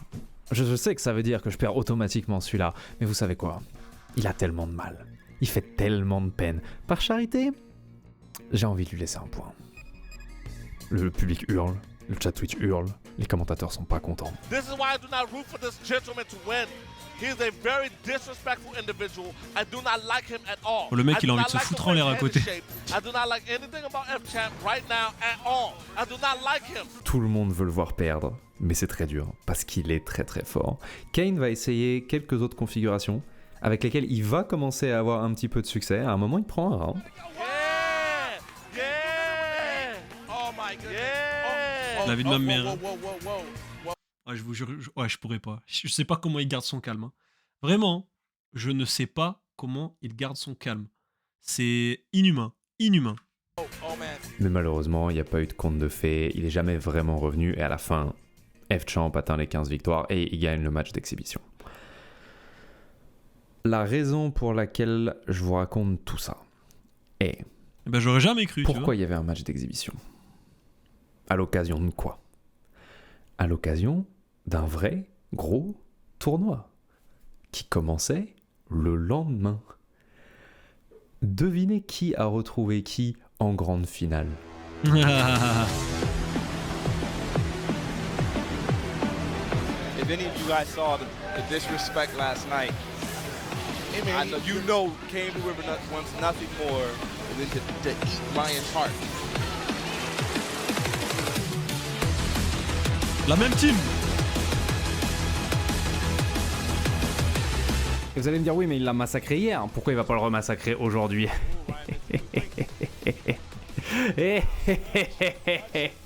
Oh le rire. Ok. Oh le rire de Est-ce que vous vous sadique. souvenez la veille, quand il n'y arrivait pas, quand il se faisait massacrer, Kane il a changé d'équipe plusieurs fois. Il a essayé sa team avec les gros, avec Hulk, et puis il a essayé une autre team, et puis il a essayé une autre team. Filipino Champ il a jamais changé. Filipino Champ il joue Dr Doom, Magneto, Phoenix et rien d'autre. Kane a joué 24 matchs la veille contre exactement la même équipe, avec les mêmes persos, avec les mêmes moves. Et vous savez ce qu'il est en train de penser à ce moment-là ? Kane Blue River, il est en mode frérot. Dans ce style de jeu où le plus important c'est de comprendre l'adversaire, de le télécharger, d'avoir ses habitudes dans la tête, tu m'as donné 25 rounds d'entraînement contre ta team la veille du J'avoue. tournoi. J'avoue. C'est dommage pour tellement. toi. Parce que maintenant je sais à quel timing tu bloques quand t'es dans les airs. Et donc je sais quand t'attraper. Ah ouais. Et je sais quand t'as tendance à passer d'un perso à l'autre. Et donc je sais quand charger pour les attraper les deux en même temps. J'avoue, il est trop bête l'autre en fait. Party time! Du coup, il éclate tout le monde. Wesh. Give me some more! Et quand les gens se sont rendus compte que depuis la veille, Kane était devenu capable de trouver des ouvertures dans la défense de F-Champ, le public, les commentateurs, tout le monde s'y est mis. Ah, tu m'étonnes. Tu m'étonnes. Oh là, la revanche. On l'a bien fait pour sa gueule. Meteors and ass! Voilà. shit. Hit him with this unblockable. Shit. Hit him with the non-blockable. Ryan's out of there. Can he come back? Hell no. That sucks. Oh, comment il devait faire moi le mec? Évidemment, F-Champ s'est pas laissé faire, hein. C'est un monstre et il a pris des matchs et en parfait scénario de match de revanche, à la fin, ils étaient parfaitement à égalité et c'était le vainqueur du dernier match l'emporte. Et au début de ce dernier match, F-Champ s'est envolé, comme il le fait souvent avec Magneto, et il a pris exactement la trajectoire prévue par Kane. Oui. Oh, you missed your fight. Oh la bastos. Oh my goodness. Force à lui, hein. Talk to me. Talk to me. Is this justice? Il s'est fait arracher. I like this. You can block it. You can block it. Right in. We get meter. Meter. Party. Il se fait casser le cul. Party. Okay, we're level 5. We got 5. Oh, il s'est fait bousiller, frère. Okay, let's go. Don't have the food. Don't run it. Have the food. That was an accident. No. Oh, he's dead. Bien joué à lui. Oh my God. Bien joué à lui. Oui, mon petit. Oh, comment ça me rend heureux, frère. Oh, je te jure, je suis heureux, moi. Premier degré, je suis heureux. Oh, ça me fait plaisir, ça. Le GOAT. After all of that. Ah, tant mieux, frère. Oh, les commentateurs, ils sont heureux. Oh, le commentateur, il en peut plus, frère. No. This is another L for West Coast. This is justice. Voilà, dis-leur, this is justice.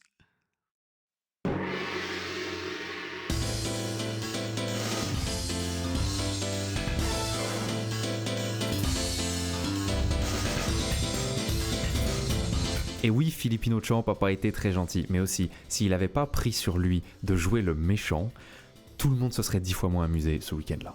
Ah, Et tu personne m'étonnes. se souviendrait de ce match. Les méchants, c'est trop bien. Ça crée des histoires, ok. La WWE, le catch, qui est peut-être l'entreprise qui fait du storytelling à la télé depuis le plus longtemps, ils écrivent volontairement des méchants dans leurs arcs parce que ça fait des histoires. Ils appellent ça des heels d'ailleurs. Quand t'es un méchant au catch, ça s'appelle un heel. Et le public a compris d'ailleurs pendant le match. Le chat Twitch dire Filipino Champ est un heel. Mais F-Champ, est-ce qu'il se serait permis de parler comme ça dans une scène où il y a beaucoup d'argent et où tu risques de perdre une fortune en sponsor dès que t'es pas parfait? Ces derniers temps, ça va de mieux en mieux. Il y a de plus en plus de sponsors, il y a de plus en plus d'argent dans la scène et les meilleurs joueurs gagnent de mieux en mieux leur vie. C'est incroyablement bien. Sauf que du coup, ces dernières années, tout le monde est beaucoup plus calme. Et c'est un sujet qui est vachement clivant au sein de la FGC parce que tu peux pas, si tu dis que tu regrettes l'époque où tout le monde se trash-talkait, ça revient un peu à dire que tu regrettes l'époque où le meilleur joueur repartait avec une manette de PS4. Oula. Je pense que la solution, c'est que les sponsors comprennent que ça fait le sel de la scène, que ça fait le spectacle et que c'est incroyable et qu'ils acceptent des joueurs qui trash talk et qui sont des fois méchants. Quand John Cena est devenu un heel récemment, il n'a pas arrêté d'être payé. Il a probablement même été payé plus qu'il ne l'a jamais été. Mais c'est parce que le catch fait ça depuis longtemps avec des sponsors super intelligents qui captent que les méchants, ça crée des histoires. Et que les histoires, ça rend le public heureux et que le public heureux dépense de la thune. Oh, y'a Bad Cat, les gars, y'a Bad Cat dans le... Bref, dans le... Le fait est que, en partie grâce à l'ambiance héritée des salles d'arcade et en partie parce qu'il n'y avait pas une thune, ces 30 dernières années, les joueurs de jeux de combat ont été 1000 fois plus drôles à suivre que les joueurs de n'importe quel autre jeu. Il se régale. Wesh, y'a faute. Oh.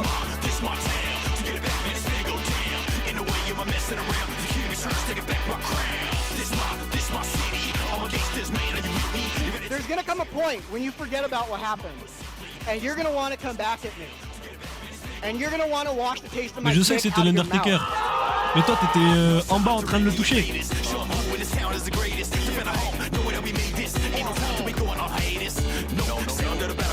Il en a rien à foutre. Le mec n'en a rien à foutre.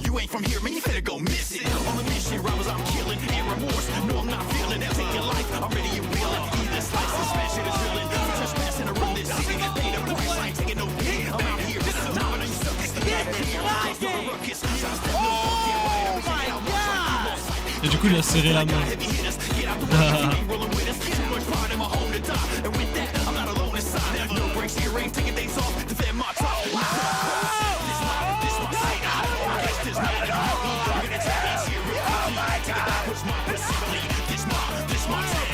Wesh. Wesh. Oh, ça doit sentir le chasuble. Oh, le chasuble, frère.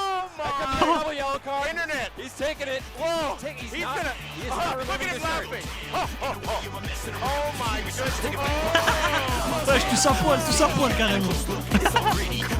Je suis mort.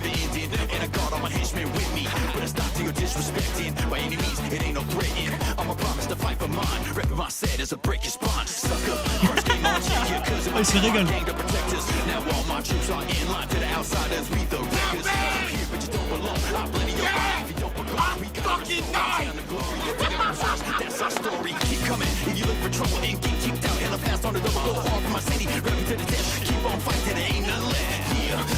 Stick out of your hand. Don't ever hold one of these again in front of me. Be a pad player, he said. Cause you don't deserve to hold these.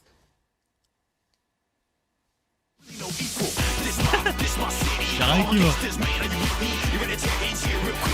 Et il y a tellement d'histoires comme celle de F-Champ et Kane Blue River. Ah, pas forcément des histoires où quelqu'un est méchant avec quelqu'un d'autre, juste des histoires trop cool à raconter. Juste des bons arcs, il y en a plus dans les jeux de combat. Je sais pas pourquoi il y en a plus dans les jeux de combat, j'en ai vu tellement ces dernières années. Tu m'étonnes, Badcat. J'ai vu des trucs que vous ne croiriez pas. J'ai vu, ok, vous voyez comment le temps de réaction humain, c'est à peu près 200 millisecondes. Genre, l'écran s'allume et tu dois immédiatement appuyer sur un bouton, en moyenne, 200 millisecondes. S'il faut prendre une décision avec, genre pas appuyer sur le même bouton selon la couleur ou pas prendre la même posture défensive selon l'attaque qui t'arrive dessus, soudain ça double. Ça va vers 350-400 millisecondes. J'ai vu ce gosse sortir le personnage le plus nul du jeu et remporter un des plus gros tournois de l'année. Un panda, Pourquoi ? frère. Parce qu'il réagissait 2 fois plus vite que n'importe qui d'autre.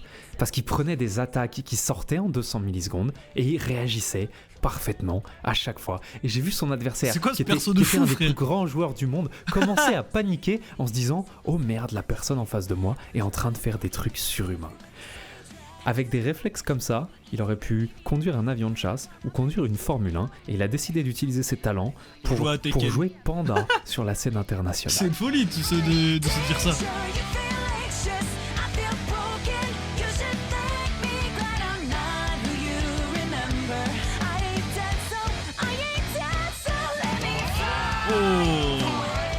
Il était à 2 doigts de J'ai vu un joueur l'esquive. de Smash, un grand joueur de Smash, qui s'est rendu compte en plein milieu d'un tournoi que pour la première fois depuis des années, il allait gagner à nouveau.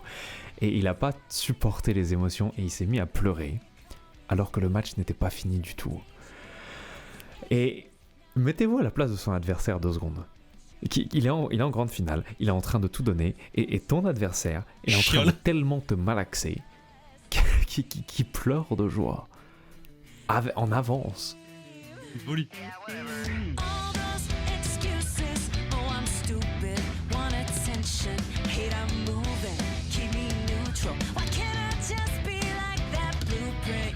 Oh, c'est trop content. Fou. Comme quoi les émotions que ça peut procurer. Wawa de chez les jeux PMS, vidéo. c'est la plus grande structure e-sport française, promettre à un gosse en plein tournoi qu'il allait plus perdre jusqu'à la fin du tournoi. Et il a tenu sa promesse à cet enfant random, et non seulement il l'a tenu pour le tournoi, mais il l'a tenu jusqu'à la fin de sa carrière. Il a plus perdu jusqu'à ce qu'il prenne sa retraite de ce jeu, à partir du moment où il a fait cette promesse à un gamin random dans le public. Et pour tenir cette promesse, il a fallu à un moment qu'il joue contre Sonic Fox, un des plus grands joueurs de tous les temps, le genre de personne dans la défense, il n'y a pas de trou dedans. Il n'y a pas de trou dedans. Et si tu veux trouver l'ouverture, tu vas devoir faire des folies. Et regardez ce coup qui ne connecte pas, c'est fait exprès. Parce qu'après avoir passé des dizaines d'heures à s'entraîner, il s'est rendu compte que cette attaque bien particulière, si tu la fais sur les persos de petite taille, elle rate. Ça veut dire que pendant 0,5 secondes, Sonic Fox se dit « C'est bizarre, j'attends un coup qui n'arrive pas. » Et grâce à ça, il est en retard d'une fraction de seconde sur le prochain bloc. Et fallait faire ce genre de dinguerie pour le perturber assez pour trouver l'ouverture. Trop chaud. Trop chaud.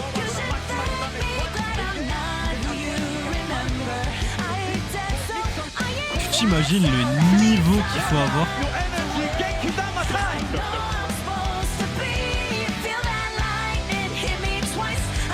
Je trouve ça terrifiant, genre.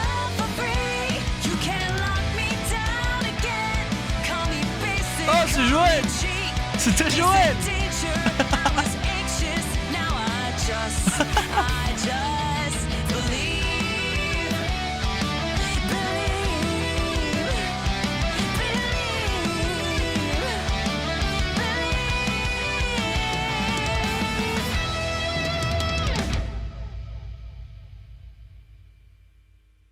Oh, je me régale, les frères. Mais du coup, si c'est aussi bien, pourquoi c'est pas plus joué?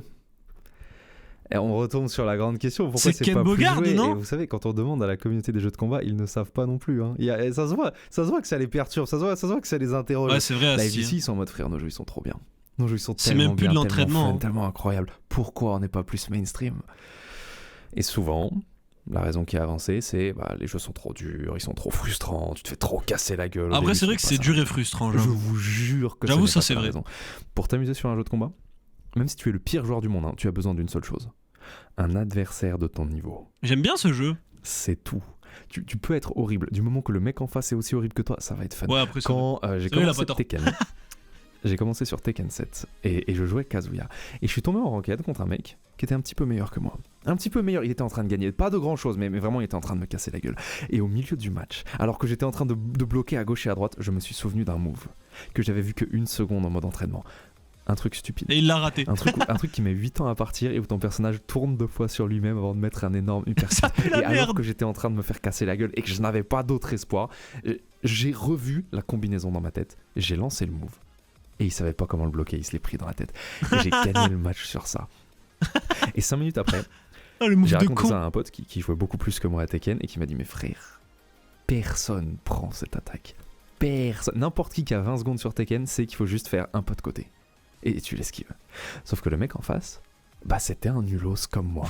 Et du coup, il l'a pris. C'est moi, et les du coup, gars. c'était incroyable. Ça, Et c'est la seule moi, chose genre. que je voulais après ce match, c'était retourner en mode entraînement, apprendre d'autres techniques et réessayer. Le neuil. Et ça m'a donné la motivation pour jouer longtemps à Tekken. Et il n'en fallait pas plus. Il te faut juste un adversaire. Je de suis ton resté en niveau. plein Et c'est milieu là qu'est le comme un problème. zub. C'est là qu'est le problème. Pas grand monde vit près d'une salle d'arcade. Pas grand monde a le réflexe d'aller dans une salle d'arcade. Comment tu fais pour avoir régulièrement des adversaires de ton niveau? Internet. Le seul truc qui peut te fournir assez de gens pour qu'il y ait toujours quelqu'un de ton niveau, c'est Internet. Ces gens ont eu Internet 30 ans après tout le monde. Je vous jure. Sur League of Legends, si quelqu'un lag, c'est pas très grave. Non, Ils vont pas je- regagner la partie. Sur Ouais, CS, si, pareil, si, quelqu'un lag, si, quelqu'un lag, si, bon, si. relou, c'est pas grave. Mais ces jeux-là, C'est pas grave. tu es toujours à 1 mm de ton adversaire. Tout est ultra millimétré. Si la connexion n'est pas parfaite, c'est injouable. Vous savez ce qui se passe quand ton adversaire lag même légèrement sur un jeu de combat? Il y a tout qui est Le ralenti, jeu c'est peut chiant. ralenti Eh ouais, pour que vous voyez tous les deux la même chose à la même microseconde. Ça veut dire que c'est chiant ton de combo fou. que tu as passé 40 ans à apprendre dans ton grenier, soudain tu dois le faire sur un rythme un peu différent. Imagine, t'as appris un morceau au piano et il est dur et t'en es très fier. Et à chaque fois qu'on te demande de le jouer, on te le demande sur un tempo légèrement différent. Et si C'est tu dur, te rates, hein. quelqu'un rentre dans la pièce et te casse la gueule. Wesh. C'est ça. Ah, tu rates ta note de piano, ça vient, frérot. Ça t'envoie une mandale, ça te fait bouffer le piano. C'est ça que ça fait de jouer à des jeux de combat en ligne. Vous savez quand on a commencé à avoir des connexions à peu près suffisantes pour jouer confortablement à des jeux de combat en ligne? Bah, quand il y a eu la fibre en vrai. 2018. Ah ouais, voilà. C'était hier. Pourquoi c'est pas mainstream les jeux de combat? Parce que ça fait 30 ans qu'on a Internet pour les autres jeux et globalement 5 ans qu'on a Internet pour les jeux de combat. Ah bah ouais, ça et m'étonne depuis pas, ces 5 dernières années, le nombre de joueurs de jeux de combat implose et Street Fighter 6 fait des chiffres de fou et j'ai vraiment aucun doute que ce genre va continuer à devenir de plus en plus énorme maintenant qu'il y a une bonne connexion parce que c'est incroyable. Trop stylé en vrai. Oh, je vous jure, ça m'a chauffé, les gars, j'ai trop envie.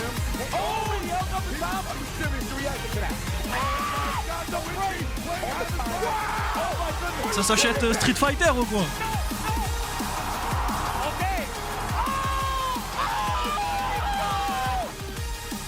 Et la FGC, leurs matchs seront toujours hors du commun à regarder.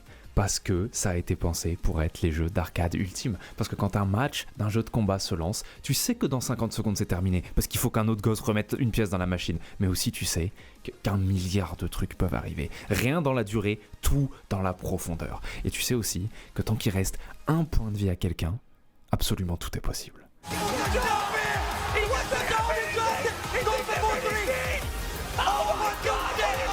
Le niveau de stress, ça doit être...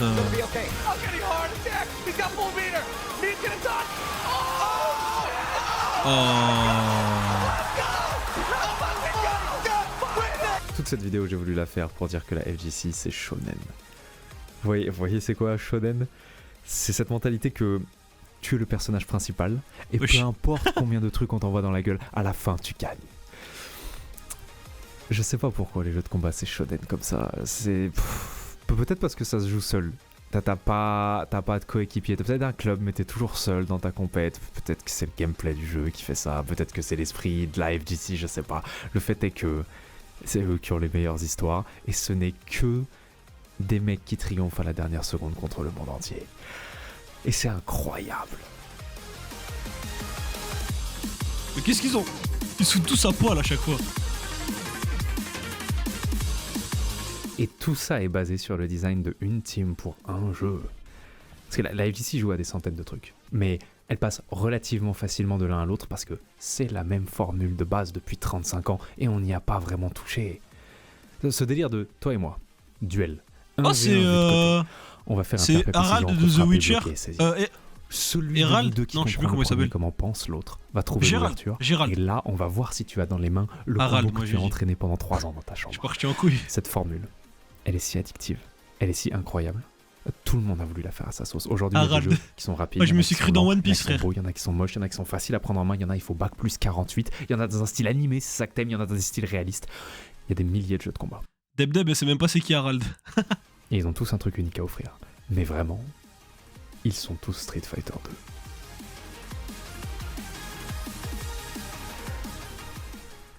Sauf un.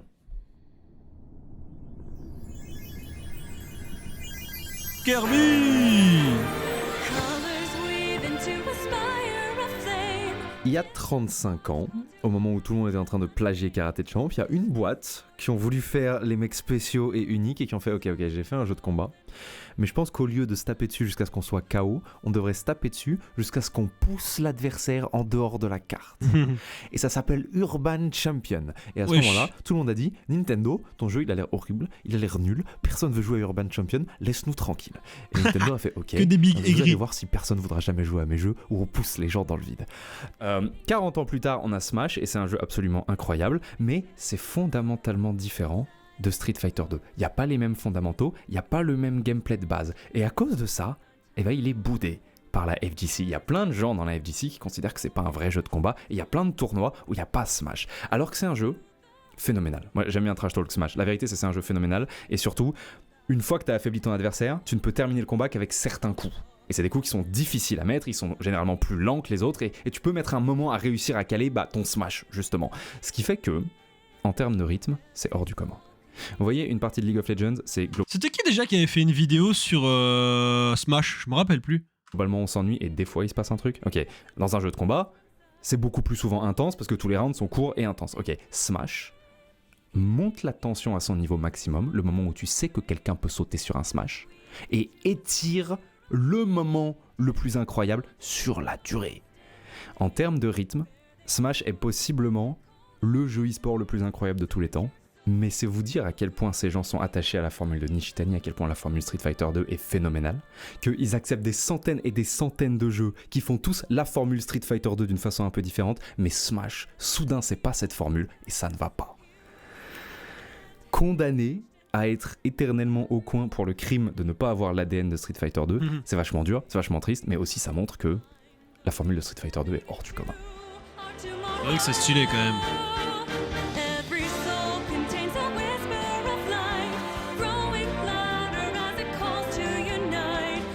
Okay. All right, Johan making it back to state safety. Oh, is he dead? No, not yet, not yet. Going for the heavy character. How is he gonna make it back? He doesn't have it. Okay. What's the edge going? Back on stage, back on stage. Oh, he's dead. He's no. Oh, missing. Wait, it's that shit is about to break, dude. That shit is about to break. Back end. Oh, barely dodges the fair. But jumping step through. Fair. Bien joué à lui. Bien joué à lui. Okay. Fucking regrets makes Même it pas back to gagné. the ledge. He parries, but he misses a punish. Oh. We're going to a game Bien 5 joué. situation. K versus regrets. That was such a good game. Smash, j'aime trop. Même le lore du jeu, j'aime trop, frère.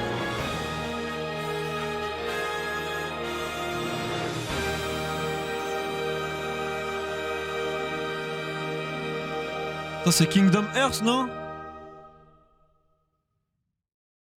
Ok. Vous voulez une dernière histoire pour finir? Allez, vas-y, on va, J'ai fais une péter, fais dernière péter. histoire. Envoie l'histoire, envoie Je l'histoire. pense que vous la connaissez tous, c'est la plus connue de toute la FGC. Je trouve qu'elle est bien parce qu'elle permet d'illustrer un dernier truc de la FGC qui est qu'on accepte tout le monde. La règle dans une salle d'arcade, c'est si tu viens et que tu as ta pièce, on te laisse jouer. Tu devras peut-être attendre ton tour, tu devras probablement poser ta pièce sur la machine derrière les autres pour dire que tu es dans la file d'attente pour jouer, mais on te laissera jouer. Si personne te connaît, on te laissera jouer. Si on sait que t'es nul, on te laissera jouer. T'as le droit à ton match. Et donc, même les plus gros et les plus prestigieux tournois sont en entrée libre. Si toi demain t'aimes le foot, on te laissera pas participer à la Coupe du Monde. Faut que tu sois pris dans une équipe, faut que J'avoue. tu passes des sélections, nanani nanana. Dans la FGC, on te laisse participer à la Coupe du Monde. Tu viens avec ton stick, tu joues. Ça tombe extrêmement bien parce que ça permet des fois de découvrir de nouveaux joueurs qui sont extrêmement bons, ils débarquent au tournoi, personne ne savait qu'ils étaient phénoménaux, ils terminent 5e sur 2000, ça permet de découvrir des talents, c'est très excitant, tu vas à un tournoi et il se peut qu'il y ait quelqu'un dont on n'a jamais entendu parler qui fasse une perf de fou, c'est peut-être la révélation de quelqu'un. Dans d'extrêmement rares cas, c'est la révélation d'un pays. Genre, je sais pas quel sport vous suivez, mais normalement dans le sport que vous suivez, vous savez qu'il y a des nations qui sont super bonnes à ce sport, il y a des nations qui sont horribles et qui performent jamais. Est-ce que ça vous est déjà arrivé qu'un pays soit incroyable à votre sport préféré et personne ne le savait parce que les gens de ce pays ne voyageaient pas aux compétitions internationales. Et donc c'était un secret que cette nation était incroyable à ce sport. Et ben je connais une discipline où c'est arrivé. Parce que dans les années 90, quand Street Fighter a commencé à super bien marcher, Capcom n'arrivait pas à faire des bornes d'arcade assez vite pour tout le monde. Et donc leurs bornes, elles étaient super chères. Parce qu'il y avait énormément de demandes. Et donc il y a des pays où il y avait moins d'argent, on s'est mis à acheter autre chose que Street Fighter. On s'est mis à acheter des licences concurrentes parce qu'elles étaient moins connues et donc moins chères. Et ça a façonné la culture de tout un tas d'endroits d'ailleurs. Au Mexique, il y a des joueurs de King of Fighters qui sont terrifiants. Genre vraiment certains des meilleurs joueurs de King of Fighters au monde sont mexicains. Parce que pendant très longtemps là-bas, c'était plus abordable de trouver une borne de King of Fighters qu'une borne de Street Fighter. De la même façon, il y a énormément de bornes de Tekken, le jeu de combat 3D où tu peux faire des esquives sur le côté, qui sont arrivés au Pakistan. Wesh! Des Pakistanais qui se tuent à Tekken. Et au Pakistan, si tu étais un jeune geek au début des années 2000, il n'y avait pas grand-chose d'autre à faire. L'accès de la population à Internet était pas bon. Importer des consoles de salon type Nintendo était relou et cher. Et donc ces bornes de Tekken ça se sont fumait incroyablement populaires. Tekken, en quelques frère. années, tous les quartiers de toutes les villes au Pakistan avaient des salles d'arcade où ça jouait à Tekken 15 heures par jour. Le daron, frère. T'es mal, le daron, il se tue. Pays qui a une culture de salle d'arcade produit des joueurs terrifiants. C'est juste le fait d'aller sur place pour s'entraîner à un jeu te rend meilleur que les gens qui jouent en ligne. Ça, c'est la même chose sur League of Legends, hein. C'est pas un hasard si l'Asie qui a une culture de cybercafé démolit l'Europe qui a une culture de online. Le fait d'être sur place, le fait d'avoir des gens qui te regardent et le fait de payer à la partie ou à l'heure, donc tu dois tout donner à chaque match parce que c'est ton argent qui est en jeu, ça change absolument tout. Les endroits qui ont une culture d'arcade et de cybercafé démoliront toujours les endroits où la culture c'est de jouer confortablement de chez soi. Et donc très rapidement, l'écosystème pakistanais commence à créer des joueurs qui sont monstrueux. Mais le passeport pakistanais est l'un des pires au monde. Non seulement il permet d'aller nulle part sans visa, mais en plus ce visa est généralement refusé à moins de pouvoir justifier une raison extrêmement sérieuse pour laquelle tu voyages. Ce que tu n'as pas globalement quand tu veux juste jouer à Tekken. Et donc personne dans la commune peut voyager et cette situation pas très sérieuse dure extrêmement longtemps parce qu'ils jouent à genre 4 ou 5 itérations différentes de Tekken. Pendant presque 20 ans, ils regardent les grosses compétitions internationales à la télé, ils regardent les Américains et les Coréens se mettre dessus. Pendant 20 ans, ils sont parmi les meilleurs au monde et personne ne le sait. Enfin, en vrai, quelques personnes le savaient. Enfin, c'est plus qu'ils s'en doutaient. C'était une sorte de secret très bien gardé, / secret tellement secret que c'en était plus une rumeur. Secret d'État, frère. Genre, par exemple, un jour, vers 2013-2014, il y a Spag, qui est un commentateur de Tekken britannique, dont la famille est originaire du Pakistan, qui accueille un cousin chez lui pour les vacances. Et ensemble, ils vont à un tournoi local. Et son cousin lui dit « Spag, tu ne te rends pas compte, il y a des mecs chez moi qui massacreraient tout le monde à ce tournoi. » Et à part Spag, personne ne l'a cru. Absolument personne. Ils lui ont dit « Frérot, il y a quand même certains des meilleurs joueurs du monde qui ont fait le déplacement pour être là aujourd'hui. Et tu nous dis quoi ? Tu nous dis que le pote qui vit près de chez toi à Lahore pourrait tous les prendre ? C'est ça ?» Bien sûr que non. Bien sûr que non. Il faudrait une seule chose pour faire changer tout le monde d'avis, ce serait qu'un joueur pakistanais réussisse à faire une énorme perf. Si ça arrive un jour, ça tournera l'œil des sponsors vers le pays, et il y aura des jeunes pakistanais qui se feront scouter, et ils auront de l'aide financière pour voyager, et surtout ils auront de l'aide administrative pour essayer d'obtenir des visas, juste pour pouvoir voyager. Il suffirait d'une énorme perf pour désenclaver le pays entier en fait. Intervient du coup dans notre histoire Arslan H. Qu'est-ce qu'il fait le frérot avec sa batte là? Il veut arracher qui, frère? Il veut arracher qui? Il joue à Tekken ou il joue à la bagarre? Vient du coup dans notre histoire Arslan H, qui est un jeune homme de Lahore, qui est la deuxième ville du pays. Et c'est la terreur locale. C'est tout le monde, dans toutes les salles d'arcade de Lahore, c'est qui c'est. Généralement, c'est lui qui gagne les tournois locaux. Il est monstrueux, à Tekken, véritablement monstrueux. Et le soir, quand tout le monde se rassemble au cybercafé pour regarder les grosses compètes aux États-Unis ou en Corée, il regarde les meilleurs joueurs du monde et il se dit, honnêtement, j'ai l'impression que je pourrais prendre ces gens. Mais il est très conscient à ce moment-là que c'est impossible de gagner sa vie en jouant aux jeux vidéo, et donc il a commencé des études pour être comptable. Et pourtant, un jour, un club le contacte. Ce qui est bizarre, parce que les clubs pakistanais n'existent pas, et les clubs coréens, japonais et occidentaux savent pas que les joueurs pakistanais existent. Il est contacté par un club d'un pays qui est dans une position très unique, c'est un endroit qui est riche, très intéressé par l'e-sport, beaucoup ouvert sur le monde, et en bon terme avec le Pakistan. C'est les Émirats Arabes Unis. Dubaï a entendu parler de lui. Dubaï, c'est facile de faire Dubaï-Karachi. Les deux pays sont pas très loin. Et donc des rumeurs sont arrivées jusqu'au club de Dubaï qui ont beaucoup d'argent. Et donc ils scoutent Arslan. Et pour faire un test, ils le font venir à Dubaï pour un tournoi avec un niveau plutôt relevé, avec plein de très bons joueurs d'Asie. Et Arslan pulvérise tout le monde. Mais vraiment pulvérise tout le monde. Wesh. Et à ce moment-là, le club émirati qui s'appelle Vislash dit bah tu vas nous rejoindre déjà, et écoute, puisque dans la FGC n'importe quel tournoi est en accès libre, Arslan frérot, on va t'envoyer à l'Evo. L'Evo est c'est carré. Le plus grand rendez-vous de l'année. Si tu joues à un jeu de combat, il n'y a rien de plus grand que d'être le champion de l'Evo. Ça se joue à Las Vegas, mais aussi au Japon. Tous les 6 mois, ça fait Las Vegas, Japon, Las Vegas, Japon. Et l'édition du Japon est sur le point d'arriver. Commence donc la quête quasi impossible de réussir à envoyer Arslan à Fukuoka pour jouer l'Evo Japan. Voilà, ils ont dû payer une blinde, frère. Du coup, ils font une demande de visa. Et ils attendent, et à la fin, elle est rejetée. Et Vislash, en creusant un peu plus le problème, se rend compte que les ressortissants pakistanais sont flagués au Japon comme ayant un haut risque de rester au-delà de leur visa et de disparaître et de ne plus jamais quitter le pays. Et donc apparemment, ce qui rassure les autorités japonaises, c'est de leur donner la preuve que tu viens faire un événement dont on peut bien prouver qu'il existe. Ce qui veut dire que Arslan a besoin d'une invitation pour l'Evo Japan. Ce qui est extrêmement drôle, parce que la magie du truc, c'est qu'il est en entrée libre. Donc l'Evo n'a jamais envoyé une invitation à personne de toute son histoire. Vous vous souvenez de Spag, le commentateur britannique de Tekken? Un beau jour, il reçoit un appel du Pakistan qui dit « Salut, tu me connais pas, mais je m'appelle Arslan. J'ai trouvé ton numéro grâce à des connaissances communes. Tu es un mec important dans la FGC et tu sais qu'il y a des bons joueurs au Pakistan. Tu es un des seuls à savoir. J'ai besoin que tu écrives aux organisateurs de l'Evo Japan et que tu arrives à les convaincre de m'envoyer une invitation. J'en ai besoin pour un visa. » Spag fait, il n'y a pas de souci. Il appelle les organisateurs de l'Evo, leur explique le truc, et les organisateurs de l'Evo, pour la première fois de leur carrière, font une magnifique invitation et l'envoient au Pakistan. Arslan reçoit la lettre, la met dans son dossier et fait une deuxième demande de visa. Et ils attendent. Et ils attendent. Et honnêtement, ils attendent vraiment longtemps.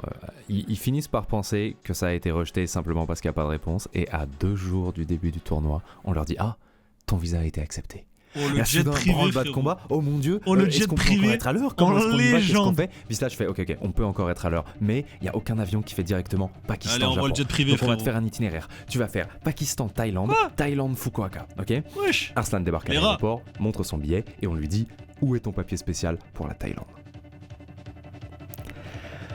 Un Pakistanais ne peut rester que 12 heures sur le sol thaïlandais s'il n'a pas une préautorisation et son escale, elle dure 21 heures. Waouh. Et il ne le savait pas La galère. parce qu'il a eu son visa la veille et qu'ils ont tout réservé en catastrophe. Ils ne l'ont pas laissé monter dans l'avion. Donc il rappelle le club en catastrophe, le club fait ok, nouvelle route, tout va bien, tu vas faire Pakistan, Malaisie, Malaisie, Corée du Oh, Sud, le meilleur Corée du frère. du Sud, Fukuoka. Il embarque, il arrive en Malaisie. Au moment de prendre le deuxième avion, on lui dit où est ton visa pour la Corée? Et le club fait ok, ça commence à être ultra chaud en termes de timing, mais si tu dors toute la nuit à l'aéroport en Malaisie, demain, il y a un dernier vol qui fait Malaisie-Tokyo. Oh, le merdier, Tu seras frère. pas dans la bonne ville. Oh, le Tu devras guet-apens. encore choper un vol domestique qui fait Tokyo-Fukuoka et t'auras très peu de temps pour le faire. Mais si on y arrive, tu arriveras avec genre quelques heures d'avance pour le tournoi. C'est faisable. Arslan dort dans l'aéroport. Le lendemain matin, il se présente et la personne à la bande dit ok, tu veux aller au Japon, tu as bel et bien un visa pour le Japon, c'est top, mais la personne qui a validé ton visa dit que t'es censé passer par la Thaïlande. Et t'es en Malaisie là. Pourquoi je devrais te laisser passer alors que t'as changé ton itinéraire sans prévenir personne? Là, Oh, le merdier. il fait juste de la peine au garde. Genre, il lui explique tout. Il lui explique que ça fait 2 jours qu'il est dans des aéroports, que c'est le rêve de sa vie d'y aller et qu'on l'a juste pas laissé aller en Thaïlande. Et incroyablement, ça marche. Le garde dit je capte, tu sais quoi? Va à Tokyo. Il débarque à Tokyo. Il a ultra peu de temps pour attraper un avion pour Fukuoka, sauf qu'il est perdu dans l'aéroport. Ah, Il je ne le comprend comprends. aucun Je mot, le il comprends, ne frère. pas les instructions des gens qui essayent de l'aider. Il tourne en rond dans Haneda, il est paumé. Au bout d'1 heure, il a toujours pas trouvé l'avion pour Fukuoka. Au bout de 2 heures, il a toujours pas trouvé l'avion pour Fukuoka. Oh, le merdier. Au bout d'un moment, il craque. Il s'assoit par terre, il appelle le club et il fait les chefs. Le tournoi est dans 3 heures. Je ne suis même pas dans la bonne ville. C'est foutu. Écoutez, je suis désolé, ça fait 3 jours que je dors pas, ça fait 3 jours que je mange pas non plus parce que personne prend les roupies pakistanais nulle part, je suis fatigué.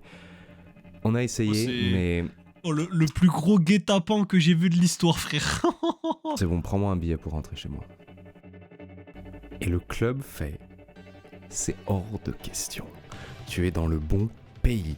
Un vol Tokyo-Fukuoka, c'est 1h30. C'est faisable. Je vais te guider pas à pas dans cet aéroport. Je vais réserver ce billet pour toi sur Internet. Je jure, Dark. te jure que tu vas y arriver.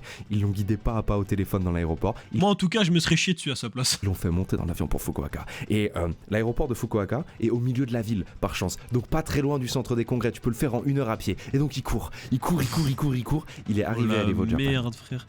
À Oh, Saint- il est arrivé, il devait sentir le facochère, frère. Ça fait 3 jours, il s'est pas lavé, il a pas mangé, il a couru, il s'est chié dessus parce qu'il était perdu, frère. Oh, le facochère. minutes du début de son match. Mettez-vous à la place d'Arslan quand même quand il débarque. C'est sa première immense compète à l'international, avec les meilleurs joueurs du monde, et il a pas dormi pendant 3 jours quand il arrive. Ouais, Zeb. Il savait même pas s'il était là à l'heure pour son premier match, il savait pas s'ils avaient commencé sans lui, et à côté de ça, il doit non seulement se soucier de ses résultats, mais il a sur les épaules le poids de tous les gens chez lui qui font la même chose et qui ont besoin qu'il gagne pour avoir un jour leur chance à l'international.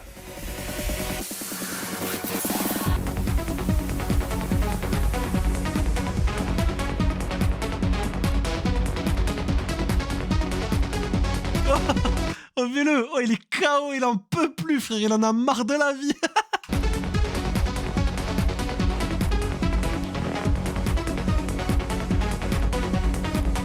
C'est tellement dur Tekken. Putain de merde, même pour un jeu de combat, c'est tellement dur Tekken. Il y a tellement de choses à apprendre. Il y a des centaines de mouvements par personnage et des dizaines de personnages. C'est le fait de savoir que contre ce personnage, si t'attaques en faisant coup du tranchant de la main et pas sur la gauche, c'est une bonne idée. C'est une bonne façon d'attaquer parce que ça te fait bouger d'une façon qui te fait naturellement zigzaguer entre ses jabs. Et maintenant il faut apprendre ça pour toutes les autres attaques de ce personnage, fois des dizaines de personnages. Et Oh, après, il faut le ça doit être pratiquer pendant tellement suffisamment d'années pour que tu puisses le faire en une fraction de seconde, parce que ça doit être passé du moment où c'est un truc que tu sais par cœur au moment où c'est tellement maîtrisé que c'est du réflexe, parce que si c'est plus lent que du réflexe, ce sera pas applicable en match. Vous voyez la folie. Et Arslan, il choisit toujours juste. Il choisit toujours juste. Alors certes, il a de super bons réflexes, certes, il est vite capable de comprendre son adversaire, mais surtout, il a les dizaines de milliers d'heures dans les salles d'arcade de Lahore. Il y a dans sa façon de jouer une quantité de travail. On a l'impression qu'il a vu et étudié spécifiquement chacune des 14 milliards de situations qui est possible dans ce jeu. Regardez cette micro-flexion de genou qu'il fait après un enchaînement. Pourquoi ? Parce que à ce moment-là, ce serait optimal pour son adversaire avec ce personnage de frapper bas en fait. Il est en train de faire le match-up pour son adversaire. Mais en même temps, il a les réflexes de se rendre compte que son adversaire n'est pas optimal et de se relever à temps pour bloquer haut. Vous voyez, il joue chaque situation parfaitement. Et le mec, comme il a s'il pas avait dormi travaillé depuis 3 jours, spécifiquement frère. cet enchaînement 150 000 fois, ce qui est peut-être le cas. Et les rares fois où tu arrives à être ultra imprévisible, de toute façon, il a les réflexes de la foudre pour te rattraper. Et donc à la fin, t'as l'impression qu'il est vraiment dans ta tête. T'as l'impression d'être ennuyeux et prévisible. Tu peux être un des 10 meilleurs joueurs du monde et finaliste de l'Evo. Contre lui, tu es ennuyeux et prévisible. C'est fou ça. Il est mort. Une heure après, il est cuit le pauvre. Il y a les commentateurs sur le stream de l'Evo Japan qui font... Tiens, c'est marrant, il y a un nom super prestigieux qui a pris une défaite. Contre qui ? Un gars, on connaît pas le nom. 3-4 heures plus tard, c'est l'hécatombe. Attends, il y a 4 ou 5 mecs qui étaient favoris pour passer en top 8 qui se sont fait sortir par le même gars et on ne sait pas qui c'est. Et il vient du Pakistan. Quoi ? C'est terrifiant. Et il est arrivé en finale contre Aka, qui vient des Philippines et qui était lui aussi un peu une surprise pour ce tournoi et qui devait probablement se dire « Oh là là, c'est ma journée, aujourd'hui je mets les Philippines sur le toit du monde ». Il s'est fait anéantir, aplatir les premiers matchs. Il s'est tellement fait massacrer qu'au moment de choisir son personnage pour le dernier, il était en train d'hésiter en mode mon Dieu, mais qu'est-ce que je fais ? Je suis en train de me faire 3-0 par un inconnu. Et Arslan, fatigué, avec 0 heure de sommeil en 3 jours, qui désélectionnait et qui resélectionnait en mode joue frère, joue, j'ai besoin d'aller dormir, joue. Il avait plein de cul le frérot. Et il a gagné l'Evo Japan. Et il y a des gens qui ont osé dire que c'était peut-être un coup de chance, comme c'était possible de gagner l'Evo de Japan, genre sur un coup de chance, on sait pas qui c'est. J'ai juré, je me serais endormi à sa place. Il était pas en forme, peut-être qu'il a joué à un style bizarre, nanani, nanana. 6 mois après, à Las Vegas, il a eu aucun problème pour venir parce que cette fois, tout le monde l'attendait. Toute la salle voulait voir ce qu'il valait. Et comme le script était parfait, il est arrivé en finale contre le plus grand joueur coréen de tous les temps. Si tu dois tomber quelqu'un sur Tekken, tombe-le lui, il n'y a rien de plus prestigieux. Et à la dernière seconde du dernier round, alors qu'il restait 1 point de vie à son adversaire, il n'a pas fait un pas en arrière, il n'a pas bloqué, il n'a pas choisi une option sûre en attendant que son adversaire fasse une erreur.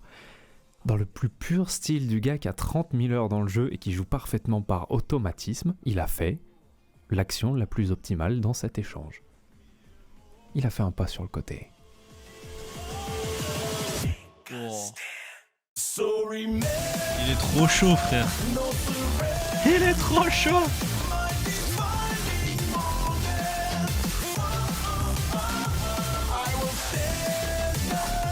« 10 joueurs pakistanais.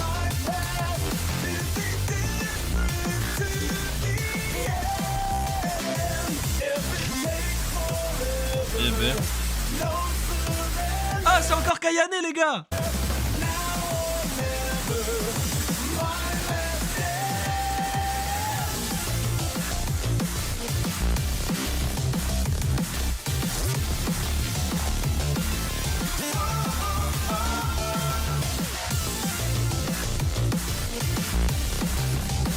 Combo breaker day one. Let's go. This is esports. Music esports. This is FTC.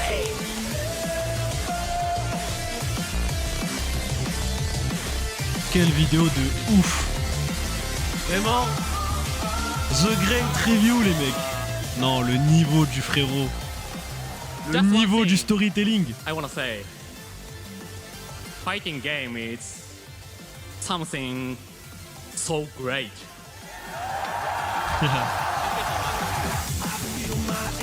Merci The Great Review. Frérot, ce mec est légendaire. Je vous le dis à chaque vidéo, hein, mais...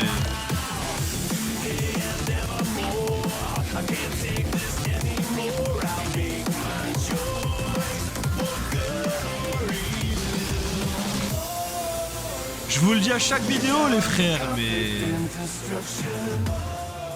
Oh là là. Le ref est légendaire.